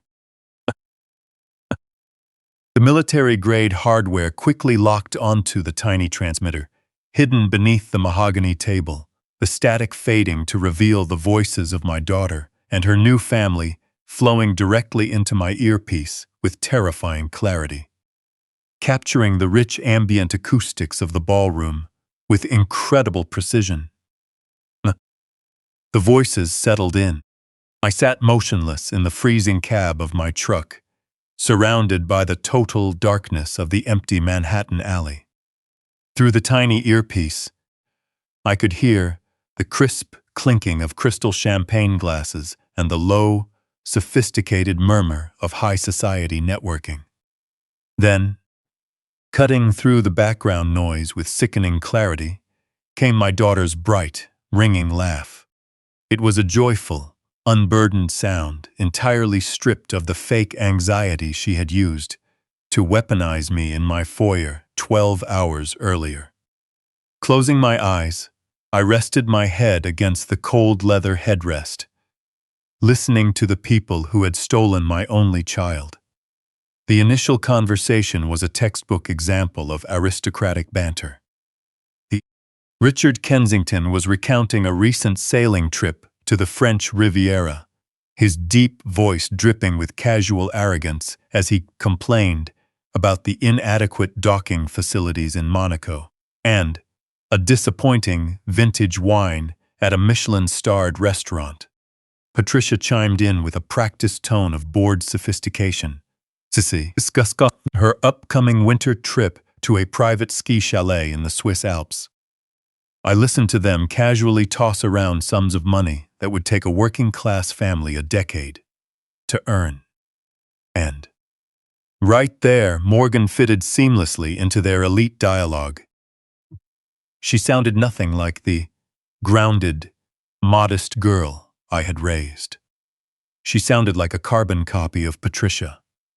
My daughter, enthusiastically, agreed with their superficial complaints, actively offering her own fabricated stories about luxury fashion boutiques and exclusive private clubs she had, supposedly, frequented for years. She spoke their language effortlessly, eagerly participating in their snobbish judgments of anyone who lacked generational wealth. I breathed slowly, a cold anger settling deep in my chest. Knowing my daughter had lied to me was one thing. Sitting in the freezing dark, listening to her gleefully abandon the foundation of her upbringing was something else entirely. I had spent 40 years inhaling concrete dust on commercial construction sites, enduring sub-zero temperatures to ensure she never wanted for anything. I had paid for her elite education in hopes that it would give her an undeniable edge in the real world. Instead, that expensive education had merely taught her how to skillfully mimic the worst, most superficial traits of the ultra-wealthy. She was eagerly shedding her true identity to fit perfectly into the mold crafted by the Kensingtons. The ambient noise from the grand ballroom swelled slightly as a string quartet began playing a soft classical melody in the background. At the main VIP table, the conversation naturally shifted away from European vacations, zeroing in directly on the upcoming weekend. Patricia Kensington's voice took on a sharp, commanding edge as she began reviewing the final logistical details for the wedding. She spoke excitedly about massive floral installations being imported directly from Holland and custom linens and custom silk table linens she had personally selected for the Plaza Hotel ballroom. I listened to her casually boast about the 500 elite guests who had formally RSVP'd. A guest list that explicitly included local politicians, prominent Wall Street executives, and international dignitaries. Morgan responded with a performance of total gratitude. She thanked Patricia profusely, her voice dripping with a sickly sweet tone, telling the older woman that without her incredible taste and endless generosity, she could never have orchestrated such a magical evening. My jaw clenched so tightly my teeth ached. Morgan was actively praising the very woman she had sworn was a toxic, narcissistic monster just hours ago. She was lovingly thanking the family she claimed was trying to destroy her life. She moved so effortlessly between two completely contradictory realities that it was deeply unsettling. The level of cold, calculating deception went far beyond simple social awkwardness. She was like a well-trained operative, seamlessly feeding me a tragic story while living a dazzling, impossibly luxurious fantasy life in Manhattan. When the string quartet finished playing, a brief hush settled over the main VIP table, filled only by the clinking of silverware and soft ambient chatter. Then, Patricia Kensington spoke up again, her voice shifting from a commanding social hostess to an exaggerated, sickening tone of performative sympathy. What she said next made my blood run cold. "So, darling, how is your poor father doing? Is he comfortable at the memory care facility?" The question hung in the air, coming through my earpiece with crushing clarity. I stopped breathing. The quiet rumble of my truck's engine seemed to fade entirely. I gripped the steering wheel, my knuckles turning white as the leather groaned under the crushing pressure of my hands. My mind violently rejected the words I had just heard. A memory care facility, a specialized unit for severe dementia and Alzheimer's patients.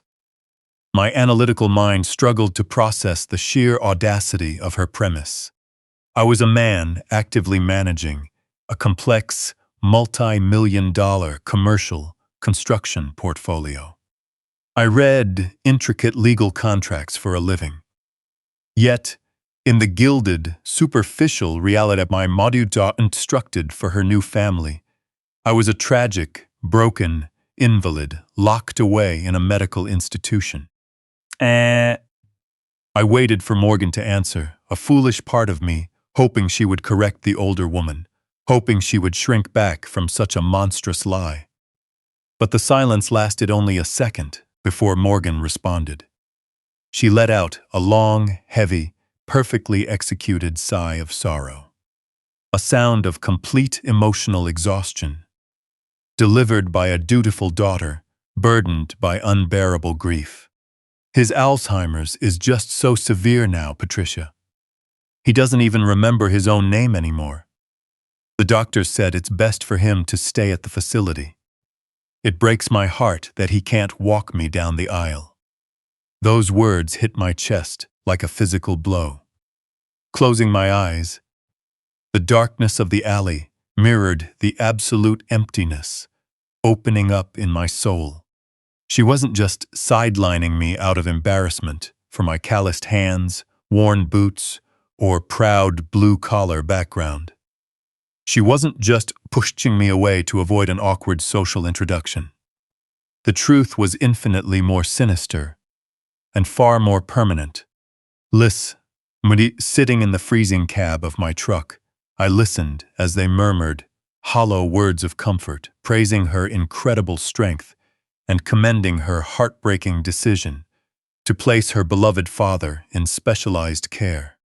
They were comforting an imaginary grief, completely unaware that the man they were discussing was sitting right outside in full possession of his faculties, hearing every single vicious word. By declaring me lost to severe dementia, she had socially erased me. She had effectively written me out of existence. The cold air in the truck cab felt too thick to breathe. Sitting in that dark Manhattan alley, the tiny earpiece felt like a direct pipeline into a nightmare I could never have imagined. My daughter had just casually diagnosed me with severe Alzheimer's to a table of Manhattan elites, erasing my existence to gather sympathy and smoothly explain away my absence on the biggest day of her life. My mind raced, trying to process the breathtaking cruelty. I was a man actively running a complex, multi-million-dollar commercial construction empire, managing payroll, negotiating union contracts, and visualizing intricate blueprints. Yet in her gilded fantasy, I was a helpless invalid locked away in a facility, unable to recall my own name. The sheer calculation required to spin such a narrative was suffocating. I spent 40 years building an absolute foundation for Morgan, and she transformed it into a stage for a grotesque fictional tragedy. Before I could process the magnitude of this lie, a new voice cut through the ambient sound. It was Carter, her aristocrat fiancé. He let out a smooth, confident laugh, entirely devoid of genuine humor, a sound that dripped with casual arrogance. Tapping his crystal champagne glass against the table to catch his parents' attention, his voice was reassuring, designed to smooth over any lingering anxieties about their carefully crafted social image. "Don't worry, Mother," Carter said smoothly, his tone fitting the room's elite atmosphere. "I've handled the optics. I hired a senior Broadway actor to play Morgan's father at the rehearsal dinner. He looks distinguished, knows his fine wines, and definitely won't embarrass us by talking about pouring concrete or hauling steel beams." Those words froze my blood. My chest tightened as if my ribs were buckling under an invisible weight. Closing my eyes, I gripped the leather steering wheel, my calloused fingers digging hard into the material. They hadn't just excluded me from the celebration.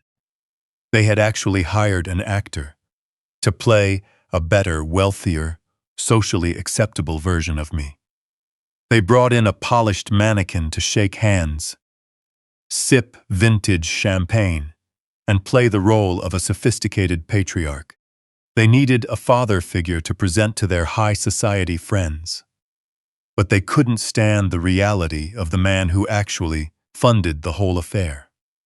My rough hands and unpolished manners were viewed as a liability, a structural flaw in their aesthetic. So they hired a professional to whitewash the cracks. I heard Patricia Kensington let out a sigh of relief, praising her son's problem-solving skills and congratulating him on ensuring their social circle would remain entirely unaware of Morgan's blue-collar heritage. Morgan chimed in, laughing warmly and expressing deep gratitude to Carter for saving her from the anxiety of managing my inevitable embarrassments. She spoke of me as if I were an unpredictable animal that needed to be kept away from their refined lives. The effortless way they stripped away my humanity was staggering, replacing me with a hired actor who could properly pronounce French vineyard names. Sitting in the dark, my cold anger solidified into absolute resolve. In But the conversation transmitted through the hidden device didn't stop at superficial vanity. Pressing the earpiece tightly to my ear, I listened as the topic shifted away from rehearsal dinner logistics. The string quartet in the background transitioned to a slower, more dramatic movement, masking the slight drop in Richard Kensington's deep voice. The family patriarch leaned forward, his tone shifting abruptly from casual arrogance to the sharp, calculating cadence of a ruthless businessman. The trivial chatter about floral arrangements and hired actors vanished instantly. "The optics for the dinner are fine, Carter," Richard said sternly, keeping his voice low. "But we have a much tighter timeline regarding core capital. Have you resolved the liquidity issue with Morgan's trust fund?" The air in the truck cab seemed to drop even colder. The hairs on the back of my neck stood up as the superficial vanity project shifted into a coordinated financial plot. Carter cleared his throat, his confident posture wavering with a nervous edge. "Father, we ran into a small administrative hurdle. The wealth director at the primary bank flagged the transaction. Morgan's father set up the trust with extreme protections. The principal balance is locked behind a secondary authorization clause. The bank flatly rejected the $8 million line of credit because it requires his direct, notarized signature to leverage core assets. We tried to bypass it, but their safeguards are rigid." "A small administrative hurdle?" Richard hissed, his voice tight with suppressed rage. "We've leveraged family assets based on the explicit guarantee of that $8 million to fund the Dubai real estate development. Our primary lenders are demanding the collateral transfer by Monday morning. If that credit line isn't approved and liquidated into our offshore account, immediately, the entire development collapses, and we face massive institutional default. I don't care about his safeguards. Carter, you assured me this capital was a certainty." I sat motionless, my mind processing the staggering financial reality of their desperate conversation. The Kensingtons were completely broke. Their grand, elite facade was built entirely on a crumbling foundation of massive debt and over-leveraged assets. They weren't welcoming my daughter into a dynasty of vast generational wealth. They were actively using her as a financial lifeline to salvage their sinking empire. They needed my $8 million to cover their disastrous international investment failures. Morgan's voice trembled slightly as she tried to calm Richard's sudden anger. "Richard, please, we are handling it. We have a solid contingency plan. We knew my father would never willingly sign a leverage agreement, and the bank wouldn't accept digital authorization for a transaction of this scale. Then how exactly do you plan to bypass the mandatory in-person notarized signature by Monday morning?" Patricia demanded, her voice tight with panic. Carter took a slow, deliberate breath. The silence that followed was thick with malice. "Because, Mother," Carter replied, his voice dropping to a conspiratorial whisper, "that actor is going to forge his legal signature during a private bank meeting tomorrow afternoon." The statement hung in the freezing air. A hired imposter was going to forge my signature to unlock $8 million of my hard-earned capital. But the horror of their plan didn't stop at a single fraudulent bank transfer. Through the tiny earpiece, the ambient noise of the ballroom faded, leaving only the sharp, calculating voices of my enemies. Richard Kensington wasn't satisfied with a single payout. His greed was a bottomless pit. I listened as the older man let out a low murmur, his tone dropping to a stern whisper. The actor handles the rehearsal dinner and immediate liquidity, Richard stated with cold pragmatism. But what about permanent legal control? That $8 million barely covers our immediate obligations. Has your attorney finalized the conservatorship? Ham, my breath caught in my throat. The temperature inside the vehicle felt as though it dropped another 10 degrees. A conservatorship, a legal mechanism designed to strip an individual of autonomy, assets, and basic rights. They weren't just trying to steal a portion of my wealth. They were planning to steal my entire existence. Waiting in the suffocating dark, I gripped the steering wheel, bracing myself for my child's response. I prayed for a hint of hesitation, an ounce of family loyalty, or moral regret. Instead, Morgan answered in a crisp, chillingly efficient tone. "Yes, Richard," she said without a trace of remorse. My legal team was thorough with the medical records we secured from Dr. Ellis, detailing his rapid cognitive decline. The petition to the court is ironclad.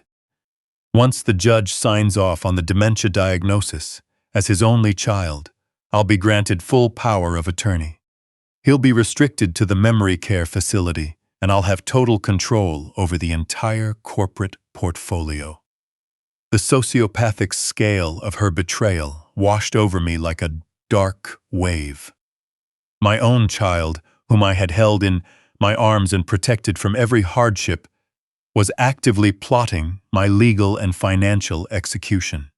She was conspiring to lock me in a medical prison, keep me quiet, and hand the keys to my life's work over to aristocratic parasites. Her performance from that morning finally made complete sense. The fake tears, the desperate pleas for me to stay away from the wedding, the story about a rustic cabin in the woods. It was all an elaborate stalling tactic. She needed me isolated, distracted, and completely unaware of the legal maneuvering unfolding in the dark. If I simply stayed home, consumed by grief, I would have woken up the following week to a team of attorneys and medical transport at my door, bearing a court order to strip away my freedom. The anger surging in my chest instantly hardened into cold, calculated focus. It was no longer the reactive anger of a betrayed father, but the sharp focus of a wartime commander facing an invading force. I built a massive empire by outsmarting ruthless competitors and navigating treacherous corporate landscapes. I knew exactly how to neutralize a structural threat. Morgan and the Kensingtons thought they had backed a helpless old man into a corner, unaware they had locked themselves in a cage with an apex predator. Just as that chilling conversation transitioned back to dinner details, a sudden vibration broke the silence of the truck cab. I glanced at the passenger seat where my secondary encrypted phone was glowing in the dark. The caller ID displayed the restricted number belonging to Derek Shaw. Reaching out, my hand remained steady, despite the adrenaline surging through my veins. Fitting the earpiece firmly in my right ear to monitor the chatter, I pressed the phone to my left. Answering with a brief command, I told the investigator to speak. Derek didn't waste a second. His voice came as a rapid stream of unassailable financial data. Having spent the last few hours tearing apart the Kensingtons' heavily guarded financial history, the forensic accountant had finally unearthed the rotting core beneath their polished surface, the final piece of the puzzle locked into place. "Harrison?" Derek said, his raspy voice cutting straight to the point. "The Kensingtons aren't wealthy. The luxury cars, the luxury Fifth Avenue penthouse, and diamonds are an elaborate phantom supported by massive loans. They are completely, utterly broke." I listened in cold silence as Derek detailed the scale of their financial ruin. 2 years ago, Richard Kensington had aggressively overleveraged his family trust to fund a massive commercial real estate project in the Middle East. Following structural failures and severe regulatory violations, the project collapsed entirely. The toxic loans were called in immediately, exposing the family to a catastrophic default. They currently owed primary lenders over $50 million, with the grace period expiring the following week. If they couldn't secure an immediate influx of liquid capital, lenders would publicly seize every asset, permanently destroying their social standing and sending Richard to federal prison for grand financial fraud. The sheer audacity of their survival plan echoed loudly in the small, cold space of my vehicle. The Kensingtons were a sinking ship, and my daughter was the eager lifeboat they were manipulating to save themselves. They didn't care about Morgan, her happiness, her wedding, or her future. They only cared about the commercial construction empire I had spent 40 years building. Morgan was nothing more than a gullible Trojan horse, a tool to breach my financial fortress. By exploiting her desperate craving for social validation, they convinced her to betray the only person who truly loved her. They were using my own child to seize my company's assets through a fraudulent conservatorship, fully intending to liquidate my life's work, to pay off their toxic loans.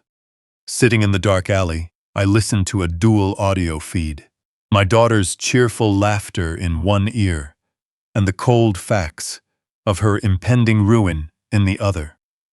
They thought they had orchestrated the perfect crime, believing they were days away from declaring victory over a broken man. They had no idea I now held every piece of their treasonous puzzle, and I was going to use it to burn their fraudulent world to the ground. Pulling the small black earpiece from my right ear, I cut small black earpiece from my connection that had delivered the news of my family's complete betrayal. The sudden silence in the freezing truck cab was absolute, heavy, and suffocating. Sitting motionless in the driver's seat, my calloused hands rested lightly on the cold leather steering wheel. Through the frosted windshield, the dark Manhattan sky finally opened up. Tiny, crystalline winter snowflakes began falling slowly into the narrow alley, illuminated by the harsh amber glow of a distant street lamp. Each delicate flake landed silently on the cold glass, instantly melting into jagged streaks of water that mirrored the absolute desolation in my chest. As I sat there staring out at the bleak cityscape, a profound clarity washed over my mind. I didn't shed a single tear. There was no sudden surge of overwhelming grief, no desperate urge to call my daughter and plead for reconciliation. The sorrow that should have crushed my heart into 1,000 pieces was thoroughly incinerated, replaced by an ironclad, unbreakable resolve. My only child, the young woman I used to carry on my shoulders, the girl I worked double shifts to protect, wasn't just embarrassed by my blue-collar background. She was aggressively conspiring with a bankrupt aristocratic family to steal my life's work and lock me away forever. The chilling scale of their plot replayed in my mind like a nightmare. They weren't just planning a hostile takeover or trying to embezzle funds. They were carefully orchestrating the medical erasure of my entire existence. My daughter intended to use fabricated medical documents to declare me legally incompetent, stripping away my basic human autonomy. She planned to lock me within the sterile walls of a memory care facility, leaving me to rot in isolation while she handed over the keys to my construction empire. She was fully prepared to let Richard Kensington liquidate the vast corporate portfolio I built from scratch over 40 grueling years, all to satisfy his $50 million toxic debt in Dubai. They viewed me as a disposable bank account, an obstacle standing between their bankrupt reality and their desperate salvation. They calculated that my deep fatherly love was my greatest vulnerability, believing my affection for Morgan would leave me completely blind to their approaching blade. Closing my eyes, I visualized the hidden support beams of my corporate empire. They thought they were quietly undermining my foundation, preparing for a sudden collapse. But they fundamentally misunderstood the nature of the man they were trying to destroy. I am a builder. I spent my adult life transforming raw, unforgiving materials into soaring monuments of reinforced concrete and steel. I knew how to identify fatal structural flaws, and I knew exactly how to execute a controlled demolition. The Kensingtons believed they held all the high cards in this game of high society deception, convinced their refined manipulation was far superior to my blue-collar grit. But their strategy relied entirely on my continued ignorance. By confirming their massive debts, Derek Shaw had handed me the exact blueprint for their total destruction. Opening my eyes, the cold gaze of a wartime commander completely replaced the shadow of a betrayed father. I didn't need to confront them. I didn't need to storm into that ballroom, cause a scene, or demand answers from a daughter who had proven herself a pathological liar. Open conflict would only give Richard Kensington valuable time to assemble a legal defense and expedite the fraudulent conservatorship petition. I needed to strike with devastating precision, altering the entire legal and financial landscape before they even realized the ground had shifted beneath their feet. I needed to become their absolute nightmare. Reaching across the dark cab, I picked up my secure corporate phone, the bright blue light illuminating my face in the darkness. My fingertips brushed the cold plastic casing, anchoring me in the reality of this calculated aggression. I needed to unleash a level of calculated comprehend. These bankrupt socialites couldn't begin to comprehend. They had severely underestimated the sheer power of a deeply betrayed father.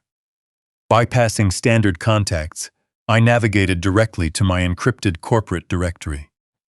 Scrolling past project managers, regional directors, and union reps, I stopped on a specific, high-priority name. Mitchell Reed was not just an attorney. He was a ferocious corporate bulldog. He was the brilliant, cold-blooded legal mind I retained specifically to dismantle hostile competitors and wage high-stakes corporate warfare. Renowned in the financial district for his relentless legal maneuvers, he was the ultimate weapon I needed to deploy against the Kensingtons. Checking the glowing clock on the dashboard, it was nearly midnight on Saturday. For any other lawyer, this would be an unpardonable intrusion. But for Mitchell, it was merely the opening bell for a lucrative operation. Pressing the call button, I brought the phone to my ear, listening to the steady chime of the encrypted line. The cold winter wind began to howl through the narrow Manhattan alley, gently rocking the heavy steel frame of my truck. The phone answered on the fourth ring. Mitchell greeted me with a sharp, alert, professional tone, completely devoid of sleepiness. He knew that when I called his secure line in the middle of the night, it signaled the need for immediate, sweeping corporate action. Skipping polite apologies and painful emotional nuances, I kept my voice completely steady, dropping the temperature of the conversation to match the ice building on my windshield. I delivered my commands with precise, uncompromising authority. Staring into the swirling snow, I spoke directly into the receiver. Mitchell, wake up the board. We're going to war. I'm buying up a massive block of toxic debt, and I want my company moved into a blind trust before morning. We are going to execute a corporate slaughter. The next 2 weeks were a masterclass in relentless corporate warfare. I didn't step a single foot outside my study, transforming that dark mahogany room into a high-security command center. While Morgan and her adopted aristocratic family gleefully assumed I was sitting alone in Philadelphia, wallowing in the sorrow of a rejected, dementia-ridden old man, I was actively dismantling their entire financial existence. Mitchell Reed arrived at my estate before the sun cleared the horizon the very next morning, bringing a specialized team of sharp financial analysts and aggressive corporate litigators. They established secure servers and encrypted communication lines, bypassing all my standard wealth management channels to ensure Morgan would never receive a single automated alert. We operated in absolute silence. I instructed Mitchell to access my secondary, deeply hidden offshore portfolio, liquidating a vast array of conservative bond assets I had quietly accumulated over the past 30 years. These were emergency funds even my late wife hadn't fully known about. Completely separate from the heavily monitored trust accounts Morgan was currently trying to breach. We needed an astronomical amount of liquid capital, and we needed it deployed within 48 hours. Mitchell moved with terrifying efficiency, securing the funds and immediately establishing a web of untraceable shell companies designed to mask my identity completely from international markets. Once the lethal financial machinery was firmly in place, we aimed our crosshairs directly at the massive, toxic debt belonging to Richard Kensington. The private investigator, Derek Shaw, had provided a flawless roadmap revealing the aristocratic family's disastrous failures in Dubai. We possessed the exact names of their primary institutional lenders and the specific banking syndicates holding their $50 million defaulted loans. Those foreign banks were currently bleeding, desperately seeking to offload those toxic, non-performing assets from their heavily scrutinized balance sheets before the fiscal year closed. They were motivated, anxious sellers. Mitchell initiated contact through our newly formed shell companies, posing as an aggressive vulture fund attempting to acquire high-risk international debt for a fraction of its original value. The intense negotiations were brief, brutal, and breathtakingly successful. We didn't just purchase a portion of the Kensingtons' debt. We bought the entirety of their $50 million obligation at a steep discount, legally absorbing every punitive interest default clause and immediate collection right attached to the original loans. The foreign banks were thrilled to wash their hands of the Middle Eastern mess, completely unaware they were handing the ultimate weapon of destruction directly to me. By the end of the first week, the massive international transaction officially cleared global wires. Sitting at my desk, staring at the legally binding acquisition documents, a wave of cold power washed over my mind. Richard Kensington was no longer in debt to a syndicate of anonymous overseas bank executives. His entire fraudulent empire, his Fifth Avenue penthouse, his luxury cars, and his carefully orchestrated social standing belonged entirely to me. I had successfully become their sole, supreme creditor. I literally owned the Kensingtons. The $50 million guillotine was hanging directly over their heads, and I was the only man holding the rope. Acquiring the power to destroy my enemies was only the first half of my defensive strategy, however. I still needed to permanently secure the commercial construction empire I built with my own hands over 40 years. I had to ensure that Morgan's twisted, sociopathic plan, trying to seize my assets through a fraudulent medical conservatorship, was rendered legally impossible. I instructed Mitchell to begin the immediate and total transfer of every single corporate asset under my name, real estate holding, and private bank account under my name. We drafted an ironclad, irrevocable, blind trust, an impenetrable legal fortress managed entirely by an independent, highly aggressive institutional trustee. I voluntarily signed over 100% of my company's equity, effectively wiping away my own identity as the direct legal owner of the enterprise I had shed blood and sweat to build. I transferred my spacious stone colonial home, my massive corporate operating funds, and my entire private fortune straight under the ironclad protection of the trust, to the outside world, and more importantly to the greedy, calculating eyes of any compromised family court judge in Manhattan. My personal net worth plummeted to absolute zero in an instant. If Morgan somehow managed to drag a corrupt medical professional into a courtroom to declare me mentally incompetent, she would be fighting for control of a completely empty vault. There was literally nothing left for her to extract. The goose, laying the golden eggs she had promised to her bankrupt, aristocratic in-laws, was long dead and buried.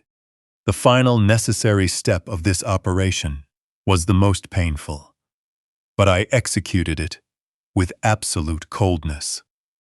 I called my primary healthcare providers and my personal estate attorney to initiate a rapid, comprehensive overhaul of my advance directives. I systematically stripped Morgan of any and all legal standing in my life. I formally and permanently revoked her medical power of attorney, erasing her ability to make healthcare decisions on my behalf. I abolished her status as my next of kin, replacing her with the relentless legal team at Mitchell's firm.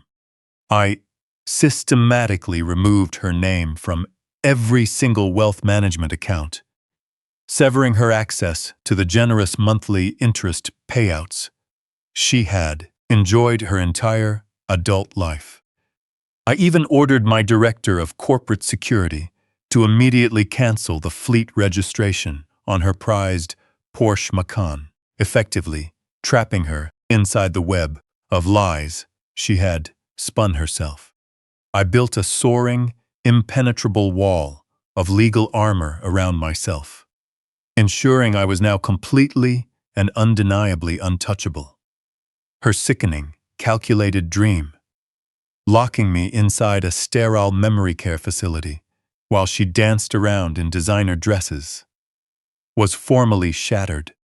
With this massive corporate demolition, perfectly prepared in the shadows and silently waiting, a strange and profound quiet returned to my estate.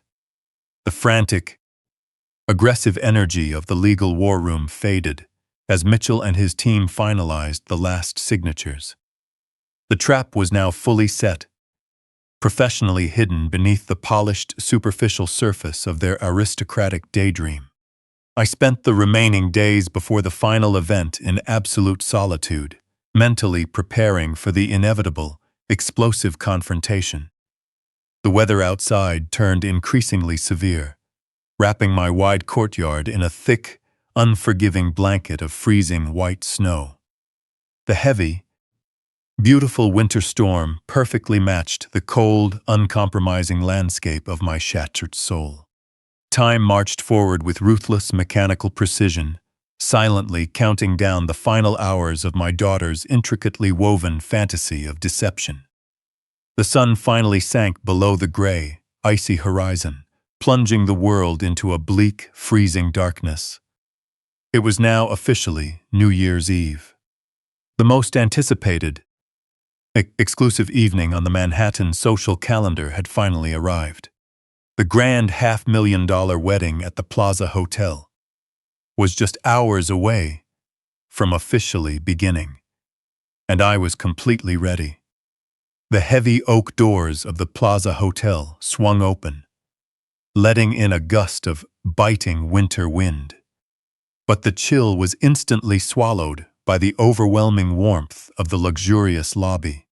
I stepped across the threshold of polished marble, brushing a thin layer of fresh snow off the broad shoulders of my tailored black overcoat.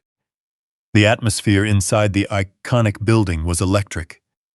It was New Year's Eve in Manhattan, and the air was thick with the intoxicating scent of expensive perfume, winter pine, and pure, unfiltered wealth.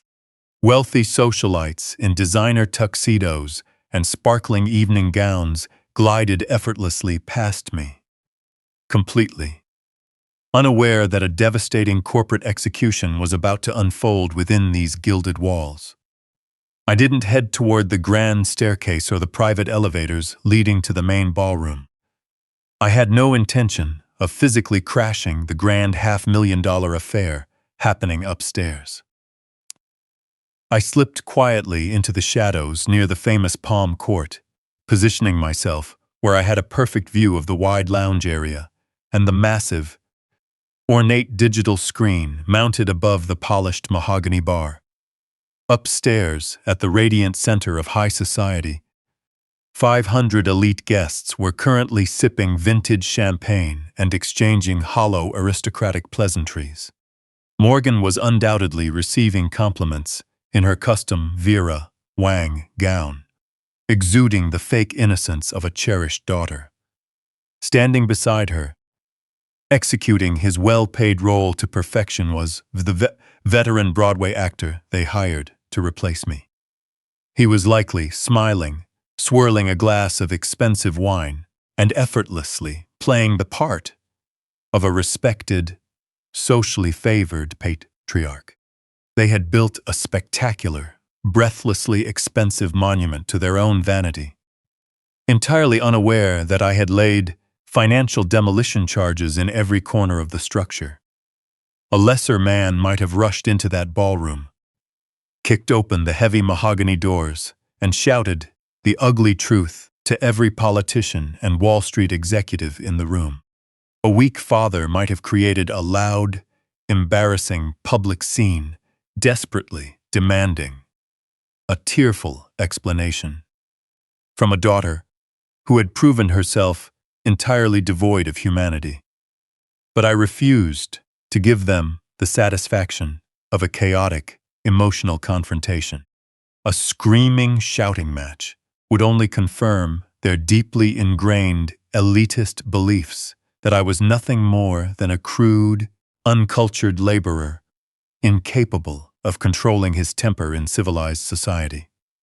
Furthermore, physical disruption would create the chaotic distraction Richard Kensington desperately needed to construct a viable legal defense. I am a master of commercial construction. I know that the most effective demolition is completely silent, right up until the moment the charges detonate. I wanted their destruction to be cold-blooded, surgical, and absolutely inescapable. I stood motionless in the bustling luxury lobby, blending seamlessly into the opulent backdrop, just as the massive steel trap finally snapped shut around their fragile, bankrupt reality. Standing just a few feet away from my hidden position, casually sipping sparkling water and checking smart devices, was a highly specialized and aggressive investigative crew from a top national financial news network. I hadn't just called the local police to report a quiet case of domestic fraud. That was far too small for the breathtaking scale of their betrayal. 48 hours earlier, I had anonymously dispatched complete, unedited forensic accounting documents directly to their chief evening anchor via private courier. The files meticulously documented every catastrophic failure the Kensington family suffered in international real estate, the subsequent corporate cover-ups, and the $50 million and the 50 honors in highly toxic debt they were desperately hiding from their high society peers. I also provided irrefutable proof that an anonymous corporate entity had aggressively acquired the entirety of those defaulted loans, permanently backing the aristocratic family into a fatal financial corner. Ashi. Out. Ernst. The journalists didn't know my real identity, but they knew they held the absolute biggest Bootskorpt scandal of the decade. They had quietly deployed their aggressive camera crews in the luxury lobby and outside the hotel's main entrances, patiently waiting for the designated news embargo to officially lift. I looked down at my heavy gold watch. It was precisely 8:45 p.m. The relentless mechanical ticking of the sweeping second hand felt like the steady beat of an ancient war drum. Upstairs, the lavish rehearsal dinner was likely reaching its elegant, carefully choreographed climax. The hired actor was probably preparing to deliver a touching, entirely fabricated toast dedicated to the happy couple, sealing the grand illusion for the wealthy, unsuspecting guests.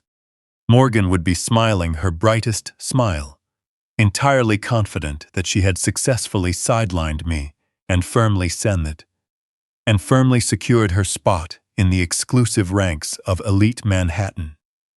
She genuinely believed she had outsmarted a naive blue-collar old man. She was convinced those fraudulent medical records were safely tucked away, just waiting for the legal filings on Monday morning to permanently strip away my freedom and drain my life's work. She had no idea that the target bank accounts she intended to violently plunder were already empty, the vast assets rapidly transferred into an impenetrable, irrevocable blind trust. She didn't know her medical power of attorney had been legally incinerated. Most importantly, she had no idea that the powerful, wealthy family she was desperately trying to marry into was completely and hopelessly bankrupt. I stood silently in the luxurious shadows, my face a mask of cold, absolute calm. The deep, suffocating grief of losing my only child had burned away entirely, leaving behind a sharp, terrifying clarity. I was about to execute a corporate demolition like no other. As the clock ticked closer to the top of the hour, the joyful ambient noise in the crowded hotel lounge seemed to fade into a dull, distant hum. 8:55. 8:58. The senior financial journalist standing near the mahogany bar suddenly tightened their posture, shifting into high gear, the moment they received final network confirmation through their hidden earpieces. The lead cameraman carefully raised his broadcast equipment, aiming the powerful lens directly at the massive digital screen mounted prominently above the crowded bar. I kept my cold eyes locked onto the glowing display, my heart beating with a slow, powerful, rhythmic cadence. The Kensingtons had arrogantly chosen to play a brutal game of financial survival, callously using my own flesh and blood as a disposable pawn. Now, they were about to learn what happens when you invite a true apex predator into your fragile home. The digital clock on the marble wall ticked over to 9 p.m. Instantly, the regular holiday programming on every single television screen across the massive hotel lounge vanished. Replacing it was the bright, flashing graphic of a major breaking news alert. The volume from the ceiling speakers suddenly surged, cutting through the sophisticated chatter of the wealthy patrons. Bold, glaring red headlines scrolled across the bottom of the screens, announcing the total destruction of their stolen world. Kensington Empire collapses. Fraud. Investigation. Launch. The camera panned smoothly up from the harsh red text, and my own face completely occupied the massive screens displayed across the luxury lounge. I was no longer the confused, broken invalid my daughter had eagerly described to her elite guests just 20 hours earlier. I was wearing a sharp charcoal gray suit, standing tall, and looking directly into the camera lens with cold, calculating authority. The crisp audio of the live broadcast echoed through the suddenly quiet hotel, instantly capturing the total shock of the wealthy patrons standing around me. In a steady, uncompromising voice, I officially announced that my newly formed private investment firm had formally foreclosed on every single defaulted asset belonging to the Kensington family. I relentlessly detailed their massive institutional failures and the $50 million in toxic debt they had desperately tried to hide from their high society peers. They had planned to lock me away in a mental facility, but I had decisively locked them out of my wealth and their own freedom. Then I delivered the final, most devastating blow. I paused briefly, looking straight into the glowing lens, fully aware that my daughter was watching this exact broadcast unfold. In the grand ballroom directly above me, the anchor remained silent, letting my statement resonate across the nation. As I delivered my verdict with absolute precision. Furthermore, I stated publicly, my voice cutting sharply through the grand hotel, I want to clarify that my mental health is in perfect condition. Any statement to the contrary is a complete fraud. Effective immediately, due to my daughter Morgan's active participation in a criminal financial conspiracy, I am sever personal and financial ties with her.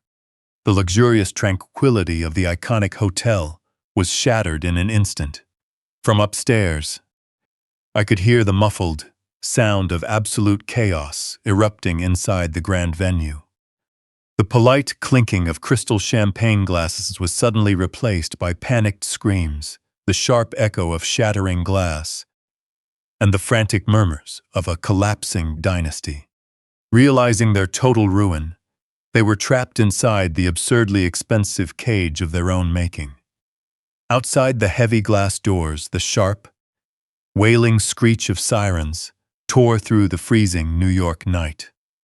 Minutes before the broadcast went live, Derek had handed the comprehensive forensic evidence regarding Richard Kensington and his financial fraud directly over to federal authorities. Flashing red and blue police lights reflected off the marble lobby as a dozen heavily armed, uniformed officers pushed aggressively through the entrance, completely ignoring the bewildered hotel staff and heading straight for the private elevators. Just as the stern law enforcement officers vanished upstairs, a frantic, desperate figure suddenly appeared at the top of the grand staircase. Morgan, wearing her floor-length custom Vera Wang wedding dress, stumbled blindly down the carpeted steps. Her once flawless bridal hair was now a wild, tangled mess, and her face was pale with pure, undeniable horror. Catching sight of me standing quietly in the shadows near the bar, she ran frantically toward me, her heavy silk train dragging across the highly polished floor. She collapsed heavily at my feet, sobbing hysterically, screaming my name, and begging desperately for a redemption she no longer deserved. I looked down silently at her tear-stained face, my expression carved from solid stone. Upstairs, police officers were officially placing Carter and his corrupt father in handcuffs. Their polished empire was formally brought down. There was no fairy tale ending waiting for her tonight, only the harsh, uncompromising reality of federal indictments and total, unassailable ruin. "You wanted me gone from your wedding?" I said to her, my voice completely calm and entirely devoid of mercy. "I just granted your wish. Happy New Year, Morgan." Turning my back on her frantic, echoing sobs, I walked through the heavy doors, and stepped out into the biting, freezing New York winter night. In life, the most dangerous betrayals rarely come from your enemies. They come from the very people you once shielded from the storm. When you spend a lifetime building a fortress to protect the ones you love, make sure you aren't unwittingly raising the people who will lock you out of it. Wealth can buy comfort, but it cannot buy character, integrity, or loyalty. True strength isn't just about how much you can provide. It's about knowing exactly when to stop giving to those who mistake your generosity for weakness. Let them face the bitter cold. It's the only way they'll ever learn the lesson. Have you ever discovered a shocking betrayal from someone you sacrificed everything for? How did you handle the truth? Drop your story in the comments below. I read every single one. And if this story resonated with you, hit that like button and subscribe for more life-shattering lessons.